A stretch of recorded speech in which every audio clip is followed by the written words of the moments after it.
telah dalam keadaan mute atau mati, kecuali diizinkan untuk berbicara. Kelima, peserta wajib berpakaian sopan dan rapi. Keenam, peserta dilarang membuat keributan saat acara LMKM berlangsung. Ketujuh, peserta wajib mengikuti 2 hari berturut-turut acara LMKM.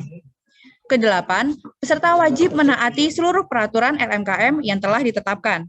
9, tidak diperkenankan membagikan link atau kode rapat ke siapapun yang tidak berkepentingan. Terakhir, segala bentuk perizinan dapat disampaikan kepada masing-masing kakak pembimbing untuk selanjutnya akan diteruskan ke panitia. Baik, selanjutnya izinkan saya untuk membacakan susunan acara pada pagi hari ini. Yang pertama, pembukaan. Kedua, pemutaran lagu Indonesia Raya dan Mars Bela Negara. Yang ketiga, sambutan-sambutan. Yang keempat, acara inti. Kelima, penyerahan kenang-kenangan secara simbolis kepada narasumber dan moderator. Yang keenam, sesi foto bersama dan penutup. Acara selanjutnya yaitu pembukaan. Marilah kita buka acara pada pagi hari ini dengan berdoa menurut agama dan kepercayaan masing-masing. Berdoa dimulai.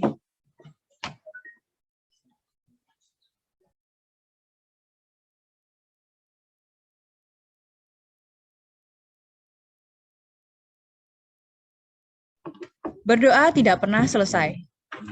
Pemutaran lagu Indonesia Raya dan Mars Bela Negara. Peserta mohon untuk mengambil sikap duduk siap.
seluruh bangsa Indonesia hadapi tantangan dan cobaan.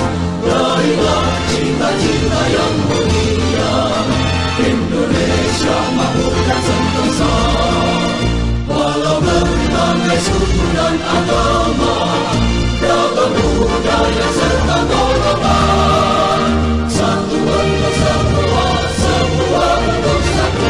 Jayalah Indonesia ku tercinta, persatuan dan kesatuan negara Republik Indonesia.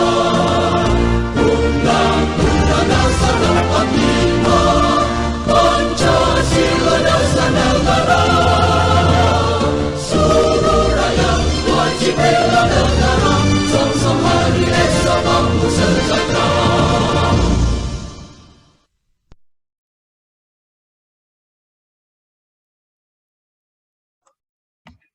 Baik, acara selanjutnya yaitu sambutan-sambutan. Sambutan yang pertama akan disampaikan oleh Saudara Mahardika Yuriko Bilian, selaku Ketua Himpunan Mahasiswa Teknik Geomatika periode 2021. Kepada Saudara, kami persilahkan. Baik, terima kasih. Bismillahirrahmanirrahim. Assalamualaikum warahmatullahi wabarakatuh. Salam, Om Swastiastu, Namo Buddhaya, salam kebajikan, selamat pagi. Yang terhormat Bapak Insinyur Edianto MT, selaku Koordinator Program Studi Teknik Geomatika, beserta Bapak Ibu dosen Program Studi Teknik Geomatika. Yang kami hormati, pembicara pada acara hari ini, Mas Andra dan Mas Thomas, yang akan memberikan ilmunya nanti pada kami di sini. Dan yang kami hormati, teman-temanku panitia latihan manajemen kepemimpinan mahasiswa pada tahun 2021 ini, dan tak lupa yang kami sayangi dan kami banggakan, seluruh peserta latihan manajemen kepemimpinan mahasiswa angkatan 2021. Pertama-tama, marilah kita panjatkan puji syukur kepada Tuhan Yang Maha Esa, karena berkat rahmat dan hidayahnya, sehingga kita bisa bertemu dalam acara yang luar biasa, acara yang kita nanti-nantikan dalam keadaan sehat, dan tentunya harapannya bisa berjalan sesuai dengan rencana. Pertama, kami mengucapkan terima kasih kepada Bapak Insinyur Edianto MT selaku Koordinator Program Studi beserta Bapak Ibu dosen Teknik Geomatika atas dukungan dan bimbingannya sehingga acara hari ini bisa terlaksana dan semoga bisa berjalan dengan baik.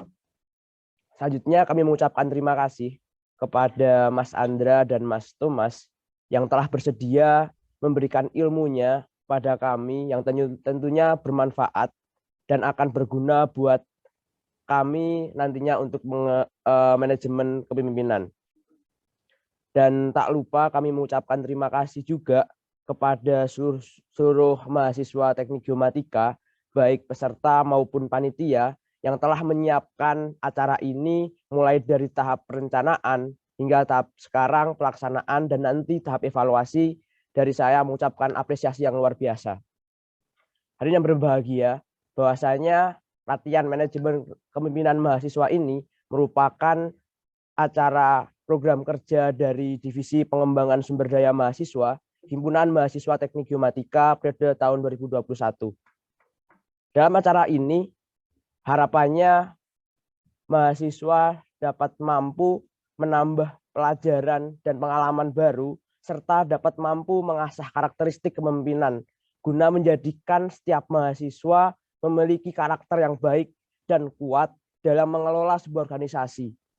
Selain itu juga diharapkan teman-teman mahasiswa angkatan 2021 bisa meneruskan tongkat estafet mata rantai kepengurusan Himpunan Mahasiswa Teknik Geomatika yang tentunya saya percaya berlipat-lipat akan lebih baik ke depannya. Itu saja dapat saya sampaikan. Akhir kata, bila dalam pengukuran survei, penyimpangan ukuran 1 mili saja akan berdampak pada sebuah presisi data. Begitu juga dengan organisasi. Sedikit penyimpangan perilaku individu akan meruntuhkan sebuah tongkat estafet organisasi. Maka budaya organisasi yang tepat yaitu melekat pada setiap individunya. Sekian, salam koordinat Geomatika Petakan Dunia. Demikian yang dapat saya sampaikan. Terima kasih. Sekian. Wassalamualaikum warahmatullahi wabarakatuh.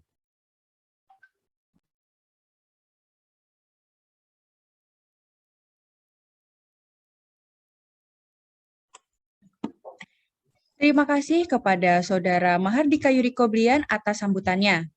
Sambutan kedua akan disampaikan oleh Bapak Insinyur Ediato MT, selaku Koordinator Program Studi Teknik Geomatika UPN Veteran Yogyakarta. Kepada Bapak, kami persilahkan.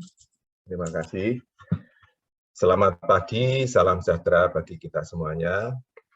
Kita wajib bersyukur pada Tuhan Yang Maha Kuasa. Kita masih diberi kesehatan, bahkan pada saat ini masih diberi bermotivasi ya, untuk menjadikan kita berjiwa kepemimpinan ya. Terima kasih kepada himpunan ya, terima kasih kepada pembicara Mas Andra dan Mas Thomas, dan terima kasih atas kehadiran para mahasiswa yang kami cintai. Sebetulnya pada prinsipnya orang itu dituntut untuk punya jiwa kepemimpinan ya. Jiwa kepemimpinan itu akan muncul tidak dipunyai tidak sekedar tiba-tiba ya, harus berproses. Berprosesnya itu tentunya lingkungan yang mempengaruhi ya, lingkungan. Terutama pemimpin di dalam lingkungan itu bisa di lingkungan keluarga, di organisasi dan di lain-lain ya. Nah, itu nanti akan membentuk seseorang untuk punya jiwa kepemimpinan ya. Nah, sepengetahuan saya seorang pemimpin itu tidak hanya otoriter ya, ndawui saja. Yuriko nggak boleh gitu ya, ndawui saja, membagi tugas begitu saja, nggak tanpa supervisi nggak boleh. Prinsipnya mungkin ada 3 ya. Kalau bahasa Jawa itu ada namanya among, momong, dan ngemong ya. Among kalau kita among tamu, nanti sebentar lagi saya among tamu nih, among tamu ya. Among tamu itu menerima semua orang dari background masing-masing. Ada dari background sosialnya, ada background intelektualnya, macam-macam lah. Jadi kita seorang pemimpin harus bisa menerima itu. Ya, among ya teman. Ngomong apa? Harus bisa menerima pendapat mereka masing-masing. Kita terima. Terus yang ketiga adalah momong, membimbing. Nah, ketiga hal itu butuh pengorbanan, ya, butuh pengorbanan. Jadi seorang pemimpin itu penting adalah pengorbanan, ya. Dan ketika nanti sudah terjalin, nah nanti baru ada pembagian tugas di situ. Wah, enaknya nggak karuan kalau sudah itu. Geomatika dulu itu tanya aja ya awal-awal itu, maunya berontak saja. Tapi ketika kita saling ini loh, kita mau maju bersama, sudah membuka diri, kita menjadi militan sekarang ini. Ya, terima kasih himpunan, terima kasih semuanya. Mari kita semuanya punya jiwa kepemimpinan, ya selamanya punya jiwa kepemimpinan selamanya. Pemimpin di mana saja, pemimpin yang mau berkorban kepada sama, karena kita punya tujuan yang baik. Terima kasih. Selamat berlatih bersama-sama, berbagi bersama-sama ya. Jangan merasa hebat semuanya. Terima kasih pembicara Mas Andra dan Mas Thomas. Terima kasih, saya kembalikan kepada MC. Saya live ya.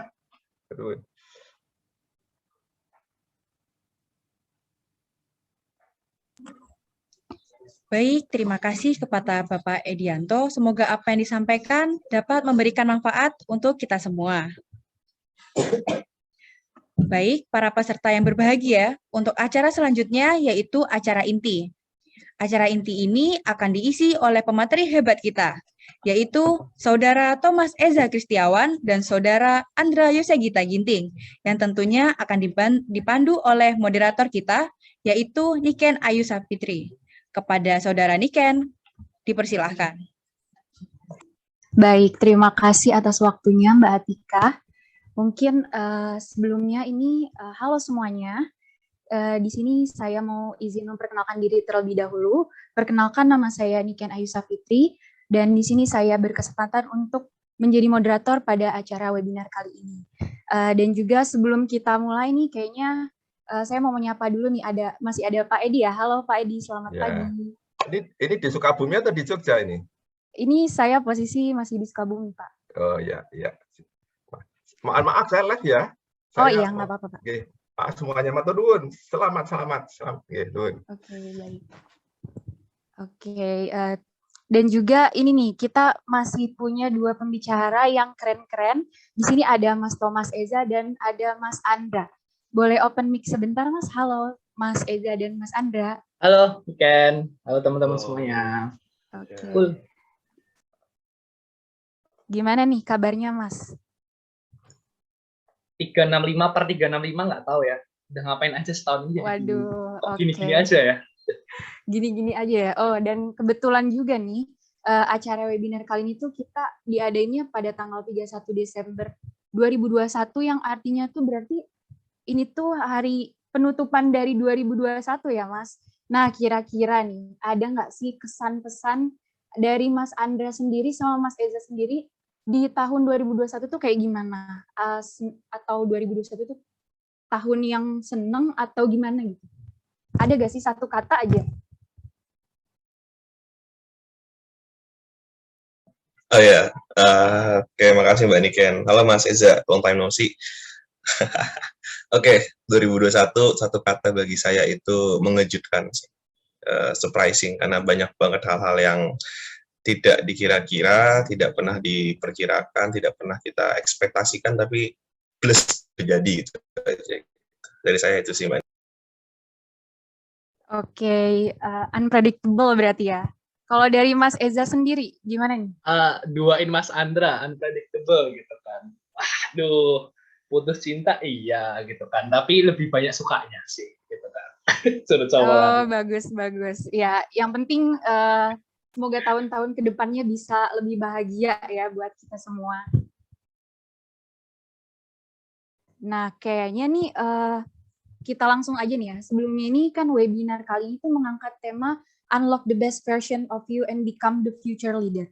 Di mana poin utama kita di sini itu bagaimana kita mampu menjadi pemimpin bagi diri sendiri maupun orang lain. Yang mana untuk menjadi seorang pemimpin itu juga nggak mudah. Kita perlu mengasah jiwa kepemimpinan kita. Dan juga untuk menjadi seorang pemimpin yang baik juga dimulai dari manajemen waktu yang baik. Maka dari itu, webinar kali ini tuh akan membahas 2 topik yang seru, di mana webinar yang pertama, topik pertama yaitu leadership ini nantinya akan disampaikan oleh Mas Thomas Eza, dan juga ada topik yang kedua yaitu time management yang akan dipaparkan oleh Mas Andra selaku pembicara kedua. Nah, sebelum kita mulai, di sini saya mau menyampaikan beberapa ketentuan dalam acara ini. Yang pertama, kepada pembicara, penyampaian materi diberi waktu selama 30 menit. Yang kedua, selama pembicara menyampaikan materinya, peserta tidak diperkenankan melakukan interupsi. Yang ketiga, sesi tanya jawab akan dibuka setelah pembicara 1 dan pembicara 2 selesai menyampaikan materinya. Nah, tanpa menunggu lebih lama lagi nih, kayaknya teman-teman juga udah nggak sabar ya, Mas. Kita langsung aja masuk ke pembahasan topik pertama, yaitu mengenai leadership ini yang akan dipaparkan oleh Mas Thomas Eza. Nah, Mas Thomas Eza ini adalah Presiden ISEC of UPNPY yang memiliki berbagai pengalaman, yaitu salah satunya itu menjadi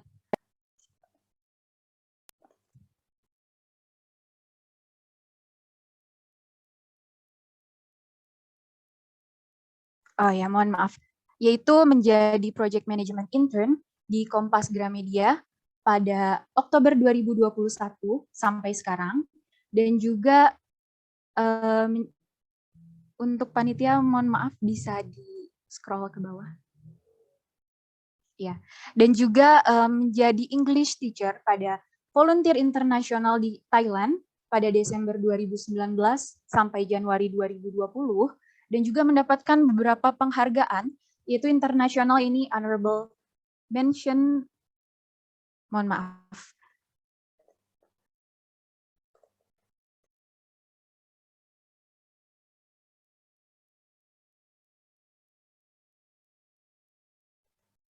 Ya, mohon maaf ya teman-teman. Mas Eza sendiri ini memiliki penghargaan yang internasional, yaitu Honorable Mention of Marketing Award in 2021 by ISEC in Asia Pacific. Terus juga Honorable Mention of Product of Global Talent Management and Development in 2021 by ISEC in Asia Pacific. Honorable Mention of Product of Global Talent Collaboration in 2021 by ISEC in Asia Pacific. Dan juga The Best Product Global Volunteer Management and Development in 2020 by ISEC in Asia Pacific. Dan nasional yaitu The Most Role Model Local Director in First Semester 2021 by ISEC in Indonesia. The Most Striving for Excellence Local Director in First Semester 2021 by ISEC in Indonesia. Dan juga The Best Local Committee in First Semester 2021 by ISEC in Indonesia. Dan untuk penghargaan lokal yaitu The Best Department in Second Quarter 2020 by ISEC in UPNVY, dan juga The Best Department in First Quarter 2020 by ISEC in UPNVY. Nah, langsung saja nih kita sambut pembicara kita kali ini, Mas Thomas Eza. Kepada Mas Thomas Eza, saya persilahkan untuk menyampaikan materinya. Oke, Niken, makasih buat waktunya. Halo teman-teman teknik geometrika, apa kabar semuanya? Boleh kalau misalkan nggak open chat, nggak apa chat, kalau misalnya nggak open mic, chat aja deh. Mood kalian berapa 1 sampai 5? Gitu. 1 sampai 5. Coba 1 sampai 5 buat start hari ini deh. Kira-kira berapa 1 sampai 5? Ramein kolom chat deh, biar kita two way communication ya, kayak nggak communication doang. Jangan takut-takut, nggak ada apa-apa kok. 5 gitu kan, 5 kok, oh, keren. Satrio, 5 per 5. 5 dong, 5. Panitia jangan 5 dulu, harus 4 per 5. 7 per 5, keren. 5 dong, Kak. Oke. Cakep, 4,5, Mas. Oke, 4, Kak. 5, hihi, 5. Oke, keren. Berarti overall kalau misalnya di rata-rata 10 lah ya. Bukan 5, tapi 10 ya. Oke, cakep. Oh, ada yang 1, nggak apa, 1. Ya mungkin itu ngerasa 365 per 365 ngapain aja gue setahun ini gitu kan. Cool, nggak apa. Coba kalau misalnya udah 5 ya, coba kalau misalkan reaction dikasih open emoticon deh, emoticon di reaction, kalian kasih reaction apa coba? Ya, rame nih mesti habis nih. Coba emoticonnya apa guys? Coba gambarin dulu deh. Emoticon yang deskripsiin kalian sekarang gitu. Nanti kan angka sekarang 5 deh. Sekarang emoticon reaction. Ada tuh di zoom tuh di bagian kanan tuh reaction. Aku Oke, ada yang badut. Aku nggak tahu artinya badut tuh gimana tuh. Ada yang bisa jelaskan nggak arti emot badut di sini tuh moodnya kayak gimana? Lucu gitu ya, udah biasa dibercandain ya sama gebetan gitu ya paling ya. Jadi lucu gitu, jadi nggak diseriusin tapi oke, cakep.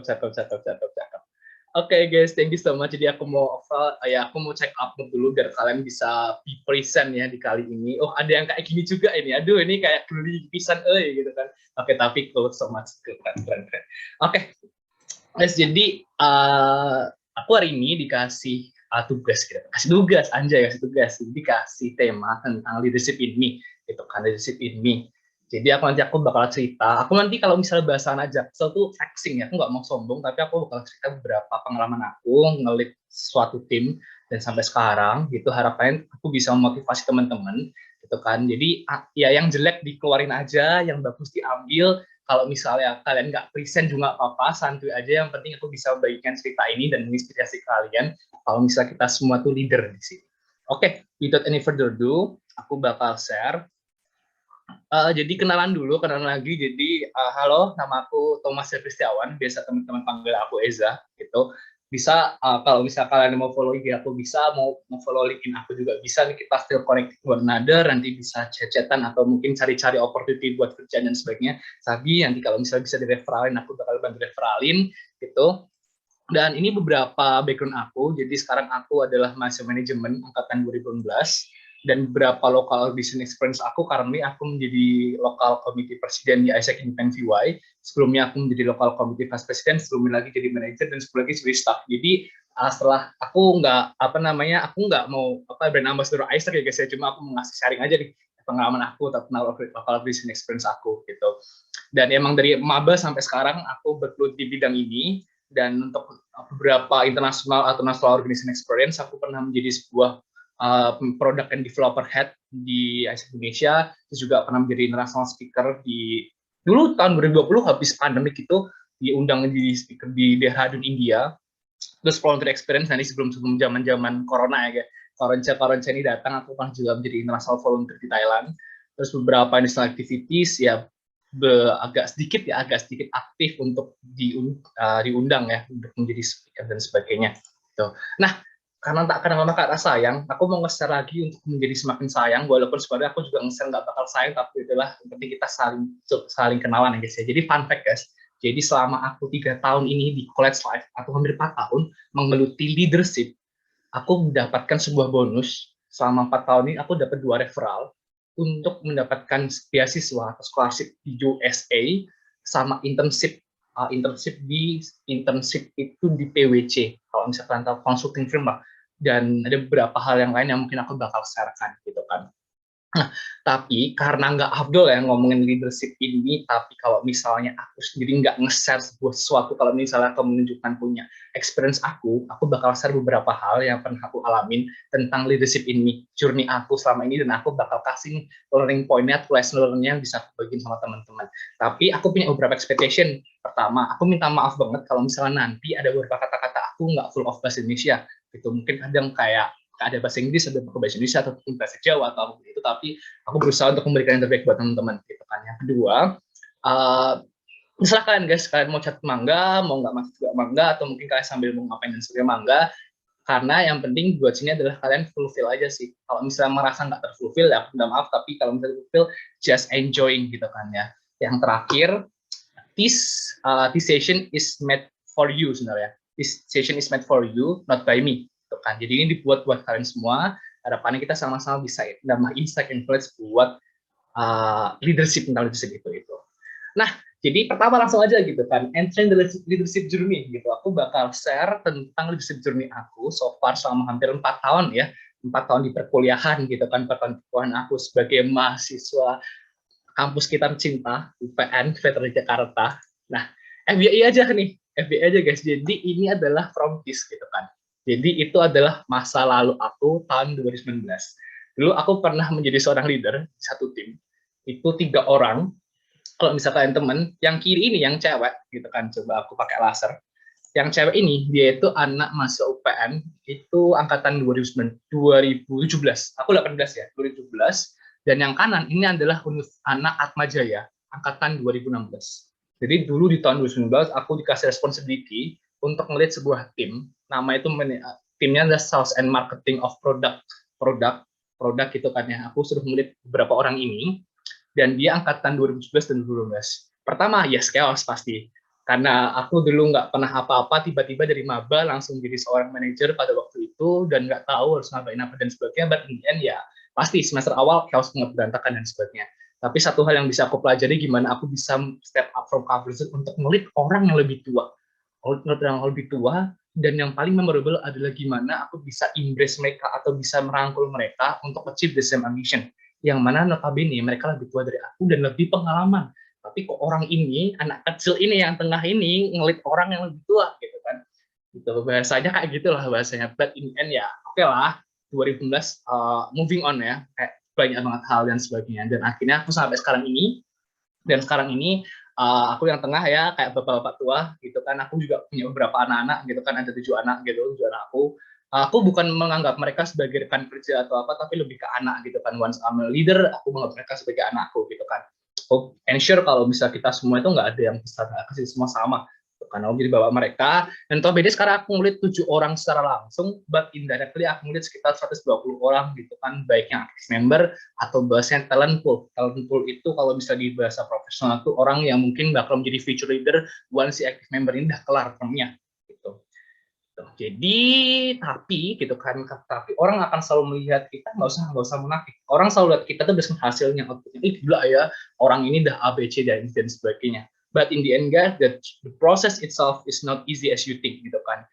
Even banyak banget ups and downs yang mungkin beberapa teman-teman atau beberapa dari kita, dari beberapa dari teman-teman mungkin ya lihat aja cuma asli luarnya. Tapi untuk sampai di sini aku membutuhkan sekitar waktu 3 tahun. Nah, 3 tahun itu nggak lama, dan 3 tahun nggak bentar gitu kan, lama banget, tapi rasanya bentar gitu kan. Udah sekarang aja gitu kan, gue nengok ke belakang, gila Yuza gitu. Kadang ada kebanggaan tapi bukan menjadi lebih tinggi, tapi menjadi lebih banyak, lebih rendah hati. Karena kenapa? Ternyata kita, bahkan aku ngerasa aku bisa menghadapi itu. Kalau misalnya aku bisa menghadapi itu, ini sebuah motivasi. Kalau gue bisa, kenapa teman-teman nggak bisa? Gitu kan. Ini sebuah motivasi yang bukan aku mau flexing, tapi jadi motivasi, oh bisa kok, apapun keadaannya kita bisa. Gitu kan. Nah, aku mau share beberapa apa sih benefit-benefit yang udah aku dapat selama hampir 3 tahun ini gitu kan. Karena leadership ini, aku mau share juga benefit apa sih kalau misalnya aku atau kita udah tahu leadership dalam diri kita itu seperti apa. Pertama guys, for information aja, aku nggak mau flexing, tapi ini adalah bonus yang aku dapatkan selama hampir 4 tahun ya untuk berkuti leadership ini, leadership field gitu kan. Aku sering beberapa, nggak sering sih, beberapa sering itu di-invite di internasional, nasional, dan also the local level untuk menjadi seorang pembicara atau sebagai moderator gitu kan. Dan ini adalah salah satu momen 2020 pas zaman pandemik ya guys. Aku di-invite sebagai speaker tentang mengisi tentang international experience since aku pernah menjadi seorang volunteer Thailand gitu kan. Ya aku disuruh di-sharekan gitu kan. Dan sekarang 2021 juga aktif, hingga sekarang ini aku ngerasa makasih banget buat teman-teman udah percaya aku jadi speaker. Dan pertamanya kan mundur kan dari tahun 20 atau 18-an, sekarang jadi tanggal 31, so aku pikir ya mundur, tapi ya udah nggak apa. Menutup tahun ini dengan membagikan cerita untuk apa ya, sharing the positivity vibes lah gitu. Itu bonus yang aku dapetin menjadi seorang. Yang kedua, ini adalah bukti di mana aku bisa memberikan contoh fun fact tadi aku yang pertama. Gitu kan. Ini Mbak Vivin itu adalah sepupuku gitu kan. Ya of course dia memberikan offering letter atau offering this one itu karena dia melihat capability, maksud kompetensi yang udah dapetin aku selama flight life ini gitu kan. Jadi aku jurusan manajemen, tapi dia menawarkan sebuah scholarship itu ke US untuk belajar tentang teknik kimia, bahan-bahan kimia tentang penjualan minyak atau tambang dan sebagainya gitu kan. Ya oke lah, kalau misalnya aku di sana juga bingung juga gitu kan. Oke, kalau mungkin secara bahasa ya bisalah dikit-dikit gitu kan, tapi secara mata pelajaran, mata kuliah nggak bakal bisa. Since aku manajemen, walaupun aku di SMA IPA ya chaos aja nih pikiran, nggak bakal relate gitu kan ya. Nah pas itu juga aku tawarin nih di PT Energo Internasional gitu kan. Jadi sekalian aku belajar USA, tapi aku juga suruh mengendalikan sebuah pabrik di Batam. Kalian searching aja tuh PT Energo Internasional di internet itu ada. Ya oke lah, bagus lah ya, itu sebuah opportunity yang bisa aku dapetin banget, tapi ini kayak nggak aku ambil karena aku nggak relate dengan itu. Ya satu hal yang bisa aku ini ya guys ya, satu hal yang bisa aku sharingkan dari ini ada 2 hal. Pertama, kalian bisa memilih do what you love atau love what you do.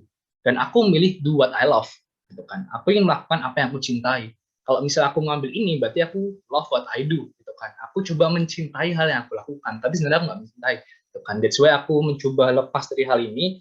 Aku mencoba fokus aja do what I love, yang benar-benar dari hatiku gitu kan. Dia aku melakukan hal ini, walaupun opportunity-nya sangat wow gitu kan. Buat aku personally, kalau nggak tahu buat teman-teman gimana, tapi buat aku tuh keren gitu kan. Dan next one, jadi aku di Oktober kemarin gitu kan, September gitu kan, aku keterima 1 Oktober udah keterima jadi project management intern di Kompas Gramedia. For information aja, aku apply itu 42 opportunity yang guys, sumpah apply kerjaan itu susah banget ya, ini baru internship kan. Dan dari 40-an opportunity yang aku apply, dengan bekal yang aku miliki, aku merasa kayak cukuplah ini, ternyata nggak semudah itu gitu loh, dengan beberapa pengalaman yang aku miliki. Bahkan dari 40-an itu hanya 2 opportunity yang aku diundang interview. Pertama di Kompas Gramedia Jakarta, sama kedua di P&G. Kalau misalnya kalian tahu Procter & Gamble, itu salah satu FMCG such as Nestle atau Unilever atau Danone dan sebagainya. Itu kan. Dan satu hal yang bisa aku merasa aku sukai gitu kan, dari cerita project management ini teman-teman, dalam interview yang mereka kasih tahu gitu kan, ada satu hal yang aku kayak amazed dengan bangga dengan diriku sendiri, yang mungkin bisa menjadi motivasi buat teman-teman. Dan fun fact-nya, direct team leader aku itu adalah GM dari corporate HR Kompas Gramedia gitu kan. Itu satu hal yang sangat aku sukai, di mana dia bilang CV lu cocok nih gitu kan. CV lu cocok dengan apa yang presiden cari gitu kan. Dia berikut sama 3 tahun gitu di organisasi gitu, dapat apa aja ditanya dan sebagainya kan. Nah, apa sih yang ingin aku sharekan teman di sini adalah the most important thing yang bisa aku sharekan di sini, 3 tahun atau 4 tahun itu nggak lama, cepat banget. Dan hal yang bisa aku sampaikan, gimana kita bisa memaksimalkannya untuk achieve our dream gitu kan. Dan mungkin tuh biasanya aku menjadi seorang yang corporate oriented gitu kan, belum menjadi entrepreneur. But in the end semua sama untuk menjadi seorang leader gitu kan. Jadi aku bisa bilang hasil kerja kerasku 3 tahun yang bisa aku bilang itu agak terbayar sedikit ya, belum terbayar lunas, cuma agak 3 tahun nggak sia-sia kok, Zah. Ada beberapa hal yang bisa kamu petik teman dan nggak akan sia-sia. Nah, tapi ya guys, itu semua bonus gitu kan. Aku cuma jangan terjebak oleh romantisasi kata-kata atau bonus-bonus yang aku udah sharekan kemarin tadi. Itu sebuah bonus gitu kan. Dapat syukur, kalau nggak dapat ya enggak gitu kan. Tapi satu hal yang bisa aku sampaikan di sini adalah pertanyaan besar yang mungkin aku bisa sharekan di sini, how it can be happen gitu kan. How actually as a person can going through one by one the process and in the end be able in here to speak in front of you to share his experience gitu. How it can happen gitu kan. Ini adalah intinya, tapi aku share teman-teman, harapannya teman-teman dapat intinya dan bisa tahu nih, sebenarnya kita semua tuh leader gitu kan. Ini satu mindset yang harus kita pegang ya untuk memulai sesi ini. Kita semua leader, kita semua punya potensi, dan untuk mengembangkan potensi itu banyak cara menuju rumah. Oke? Aku mau share, leader itu nggak harus menjadi seorang entrepreneur, nggak usah menjadi seorang speaker di sini, nggak harus menjadi seorang yang harus demo-demo dan sebagainya, nggak harus menjadi seorang leader dari menjadi seorang pemimpin organisasi dan sebagainya. Banyak cara menuju Roma. Dan untuk bayangin aja deh, kayak misalnya presiden, menteri-menterinya, gitu. Menteri-menterinya punya masing-masing berbeda-beda, gitu kan. Tapi mereka saling melengkapi itu sama lain. Sama halnya dalam konteks ini. Leader ini di sini aku ingin share kalian adalah mindset yang aku punya ya guys ya. Terserah kalian mau benar atau enggak, karena aku manusia dan aku bisa salah. Leader itu nggak harus menjadi seorang yang harus di sini gitu kan untuk memimpin kalian atau memberikan sebuah speakers atau kata-kata romanisasi, menjadi seorang yang harus demo-demo atau menjadi orang yang harus volunteer dan semua itu leader gitu kan. Semua itu leader. Mereka punya caranya masing-masing. Tinggal bagaimana kita menjadi seorang manusia tahu gimana cara kita menjadi leader in ourselves gitu kan. That's why topik kita kali leadership ini, gimana kita bisa menemukan unique value in ourselves and then be the best version of ourselves. Banyak jalan menuju Roma, jangan terpaku dalam sebuah kotak sempit. Karena kita banyak banget luas dan harapannya kita bisa sama-sama menjadi seorang leader yang dalam diri sendiri yang itu benar-benar unik. Gitu kan.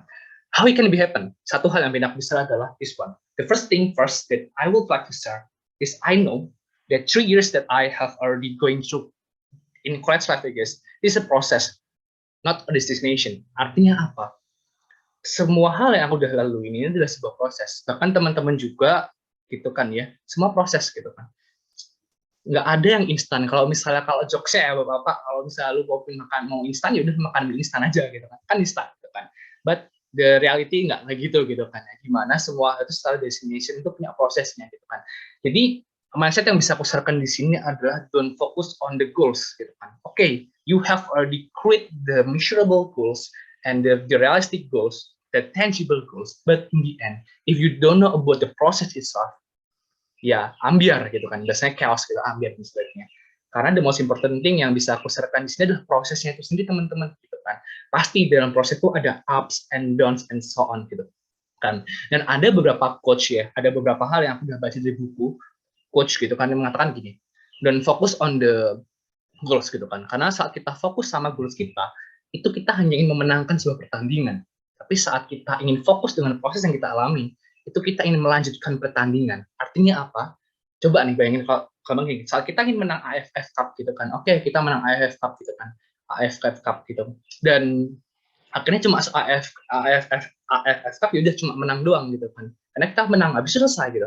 Tapi saat kita fokus sama hal yang kita fokusin di situ atau prosesnya, ya udah saat menang kita akan berlatih terus gitu kan, untuk melanjutkan pertandingan gitu kan ya. Nah itu hal yang pengen aku sharekan, jangan terlalu terjebak dalam goals yang kalian punya. Oke, goals punya, tapi fokus on the process itself gitu kan. Dan sekarang kita masih muda, masih jiwa-jiwa muda, masih punya semangat.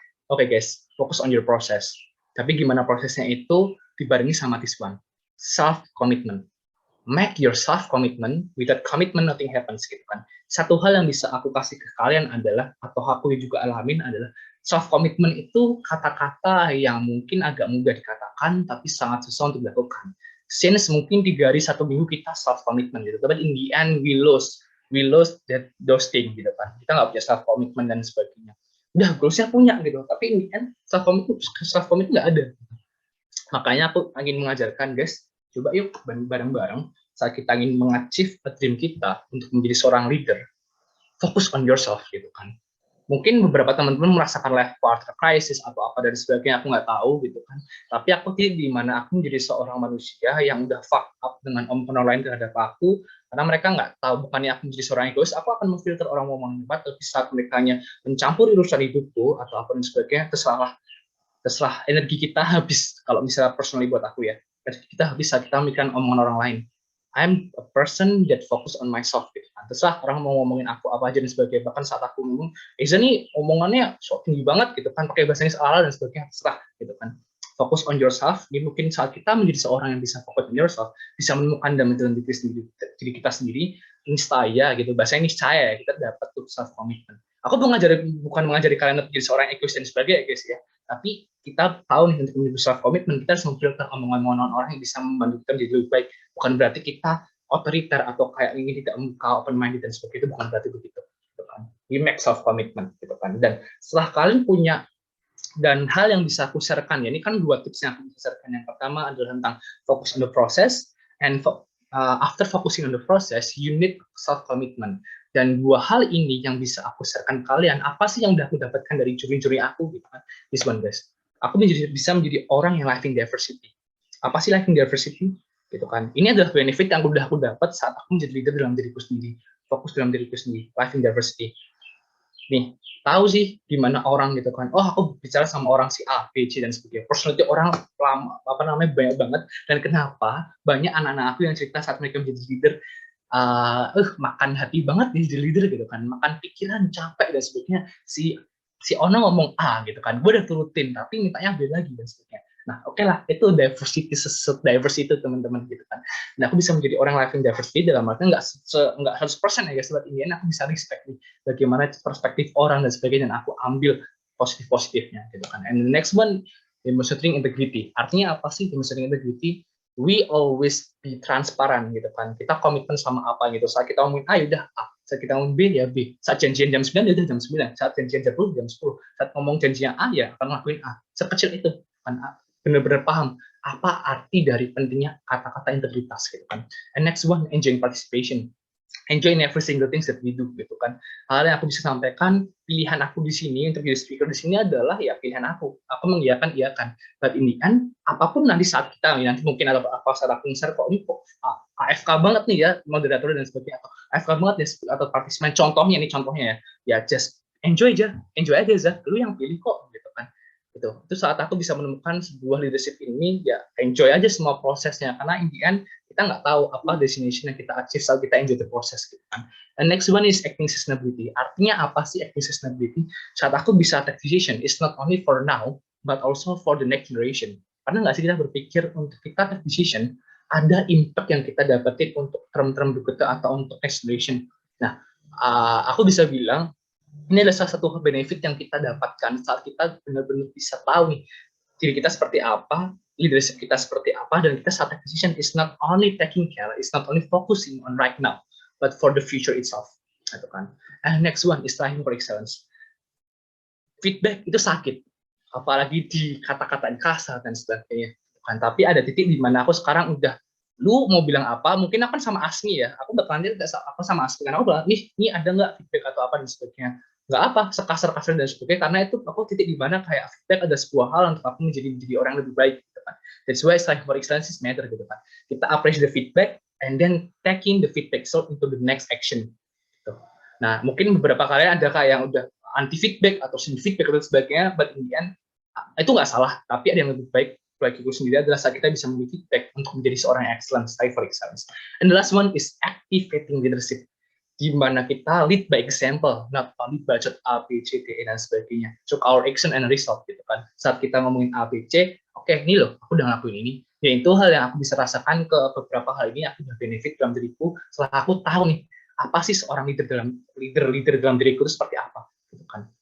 Nah, jadi your leadership journey gitu ya guys ya, it will be so tough and hard, akan bakal susah banget gitu kan.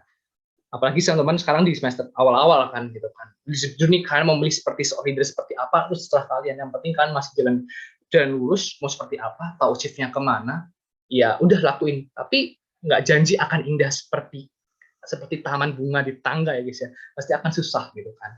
Kalau ya Susah karena apa? Kalau misalnya kita itu nggak trust, kita nggak percaya sama memiliki tentang leadership journey gitu kan. Mungkin udah mulai nih, mungkin kita mulai udah menjadi seorang anggota di himpunan gitu kan.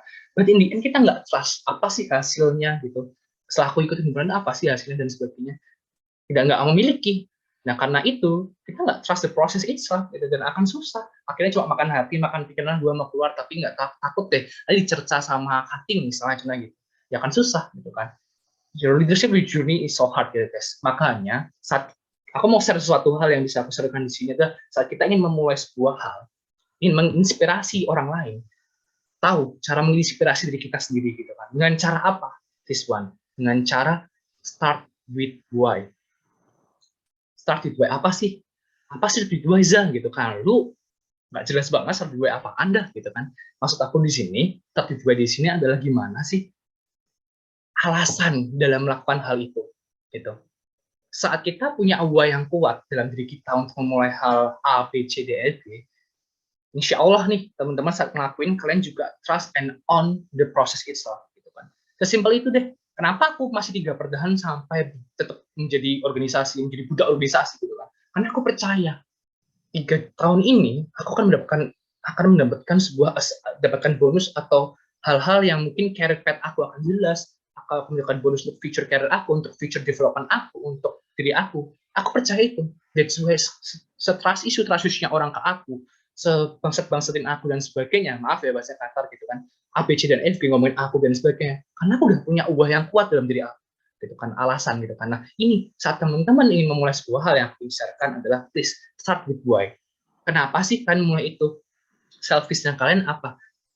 Insya Allah nih saat kalian tahu kalian udah mulai memilih A dan kalian tahu pijakannya, karena saat kita ngomong itu dasar yang paling dasar gitu. Dan saat kalian ingin men-stop hal itu, kalian akan ingat, why aku apa ya dulu?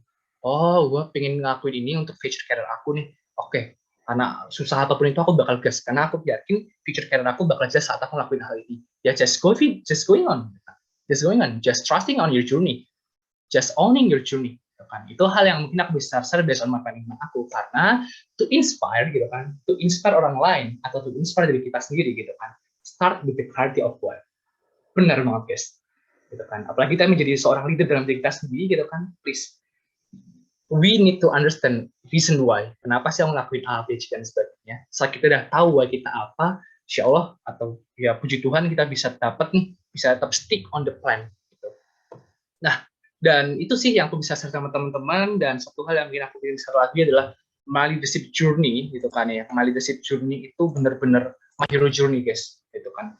Aku bisa bilang saat kita mau leader gitu kan, seorang leader, ini mungkin juga semua teman-teman yang udah aktif berwisata dan sebagainya, jangan remehkan eksistensi kalian guys, atau siapapun di sana. Saat kita menjadi seorang leader dari diri kita sendiri atau menjadi orang lain, itu benar-benar menjadi seorang hero buat aku sendiri pribadi. Karena kita nggak akan tahu se-impactful apa sih hal kecil yang kita lakukan untuk orang lain saat kita ngeliat mereka gitu kan. Banyak hal yang balik ke aku gitu kan, cerita dan sebagainya. Bahasa Jawanya, syukur Yoza bisa kue nginginin be aku gitu kan. Aku ngerti gajinya ini aku kue kayak gini. Bahasa Indonesia gini gampangnya. Makasih Yoza dulu kamu udah ngelakuin itu ke aku. Karena kamu gitu-gitu, aku jadi paham nih sebenarnya tujuannya dan sebagainya. Tapi pada proses pasti kita bakal dicancing-cang dan sebagainya. Gitu kan, kayak kenapa sih gitu kan, agak keras dan sebagainya, tapi itu resiko gitu kan, karena motivasi aku menjadi leader gitu kan ya, ini aku mau share motivasi aku menjadi leader adalah aku ingin menginspirasi orang lain untuk menjadi lebih baik. Udah, jadi saat orang menceritakan itu pada aku, senang banget nih, puji Tuhan, walaupun dulu aku bukan ada keras dan sebagainya, ada reason why-nya dan sebagainya, aku tahu apa sih yang ingin di-achieve, dan akhirnya once itu selesai, mereka mungkin beberapa yang sharing atau curcol gitu kan, akhirnya cerita gitu, oh yaudah, akhirnya tahu kan reason aku kenapa dulu seperti itu gitu kan. Jadi saat kita udah menjadi leader dalam diri kita sendiri dan akhirnya bisa ngeliat orang lain, jangan pernah remehkan eksistensi kita guys, se-impactful itu diri kita untuk orang lain gitu. Dan ya mungkin ini sih guys, you don't find your calling gitu, you don't find your calling dalam artian apa sih you don't find your calling gitu kan, kalian nggak tahu, terserah kalian mau jadi seorang menjadi apa, A, B, C, D, F, G, dan sebagainya, itu pilihan kalian gitu kan. You don't find your calling gitu kan. Nggak tahu kan, kita juga nggak tahu mau jadi apa dan sebagainya, tapi you fight for it gitu kan. Kalian harus fight for it. And other lesson from people who found their passion gitu kan. Passion kita apa di masa-masa muda ini, itu sometimes late in life. Karena kita nggak mencoba menggali fight for it gitu kan. Maka dari itu, coba yuk guys, mumpung masih muda, kita bareng-bareng. Cobain semua hal gitu kan, A, B, C, dan E. But in the end, saat kalian udah tahu mana yang cocok, yuk gelutin itu, tahu reason why-nya apa, fight for it, and in the end you be able to understand what do you want to be in your future, gitu kan. Jadi, karena nggak akan ketemu, kalau kita nunggu, kita nggak akan tahu calling kita apa, menjadi seorang apa, menjadi leader seperti apa. Dan kita harus fight for it. Ya. Itu pengalaman aku selama hampir 4 tahun jadi seorang leader, ya fight for it. Karena kalau misalnya kita nggak fight for it atau menjemput bola, aku bisa bilang ya udah gitu-gitu aja, gitu kan. Ya aku bisa gitu kan. Jadi lastly banget dari aku, gitu kan, jadi jam 9 juga. Don't let your insecurity atau our insecurity, ketakutan kita, keinsecurean kita gitu kan, menstop kita untuk mencoba hal yang baru gitu kan. Just moving on guys, just moving on gitu kan. Jangan takut gitu kan. Perspektif kita yang akan mencoba menguasai kita gitu kan. Maka dari itu, please guys, kita semua, you are all awesome. You are great gitu kan. You are extraordinary person. You are different than other people gitu kan. Just believing on yourself gitu kan. You beyond what expectation. Kalian di luar ekspektasi kalian. Kalian sungguh luar biasa gitu kan. Jangan takut untuk mencoba hal baru, karena kalau kita nggak akan mencoba hal baru, ya nggak tahu kita seperti apa gitu kan. Karena kita manusia dan berbeda dari orang lain dan kita unik gitu kan. Fight for it, fight for it. To find your passion, to find your leader in yourself gitu kan. Karena kita semua di sini leader, percayalah, in the end kalau kalian udah tahu leader kalian, leadership seperti apa kalian akan tahu mau dibawa kemana sih aku gitu, untuk find our future career atau mungkin seperti apapun itu gitu kan. Dan kalau misalnya nggak dicoba, nanti akan nyesel gitu kan. Kalau iya biasa lah, itu kan di akhir. Kalau di awal kan pendaftaran lah ya. Jadi terakhir banget dari aku, this one guys, cause you are amazing just the way you are, gitu kan. Kalian semua sangat luar biasa, kembangkan potensi diri kalian dan start with why. Percayalah, apapun yang kalian lakukan, kalau misalnya kalian benar-benar trust and on your journey, you will be able to reach your dream. In the end, you understand the process is very matter rather than the goals itself. Karena goals kita akan ngikutin proses kita. That's all from me. Thank you so much, teman-teman. Dari aku, terima kasih. Wow, terima kasih nih untuk Mas Eza, keren banget ya penyampaian materinya. Jadi tadi kita udah bisa tahu nih ya, untuk to grow ourselves, untuk meningkatkan self value kita untuk menjadi seorang leader itu kita harus fokus on your process. Kata Mas Eza tuh tadi ada 2 poin penting, itu fokus on your process sama make self commitment ya Mas. Nah, langsung saja nih kita masuk ke sesi tanya jawab. Dan di sini kami undang peserta untuk bertanya. Peserta dapat mengajukan pertanyaan melalui raise hand terlebih dahulu atau dengan memberi pertanyaan pada kolom chat. Dan juga jangan lupa ya untuk menyebutkan nama sebelum mulai bertanya. Kira-kira nih teman-teman ada yang udah mau bertanya belum?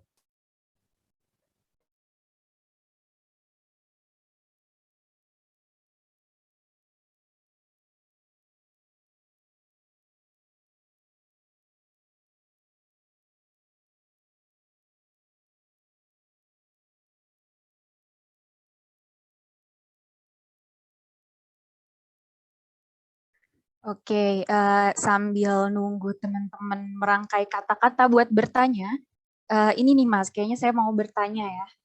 Kan pasti juga nih ada nggak sih suatu waktu di mana Mas Eza sendiri ngerasa kayak insecure dan cannot trust yourself, tapi itu juga belum nemuin why-nya Mas Eza untuk gimana sih, maksudnya why-nya aku tuh untuk ningkatin self value dari leadership itu tuh gimana? Nah, kira-kira pernah nggak sih Mas gitu?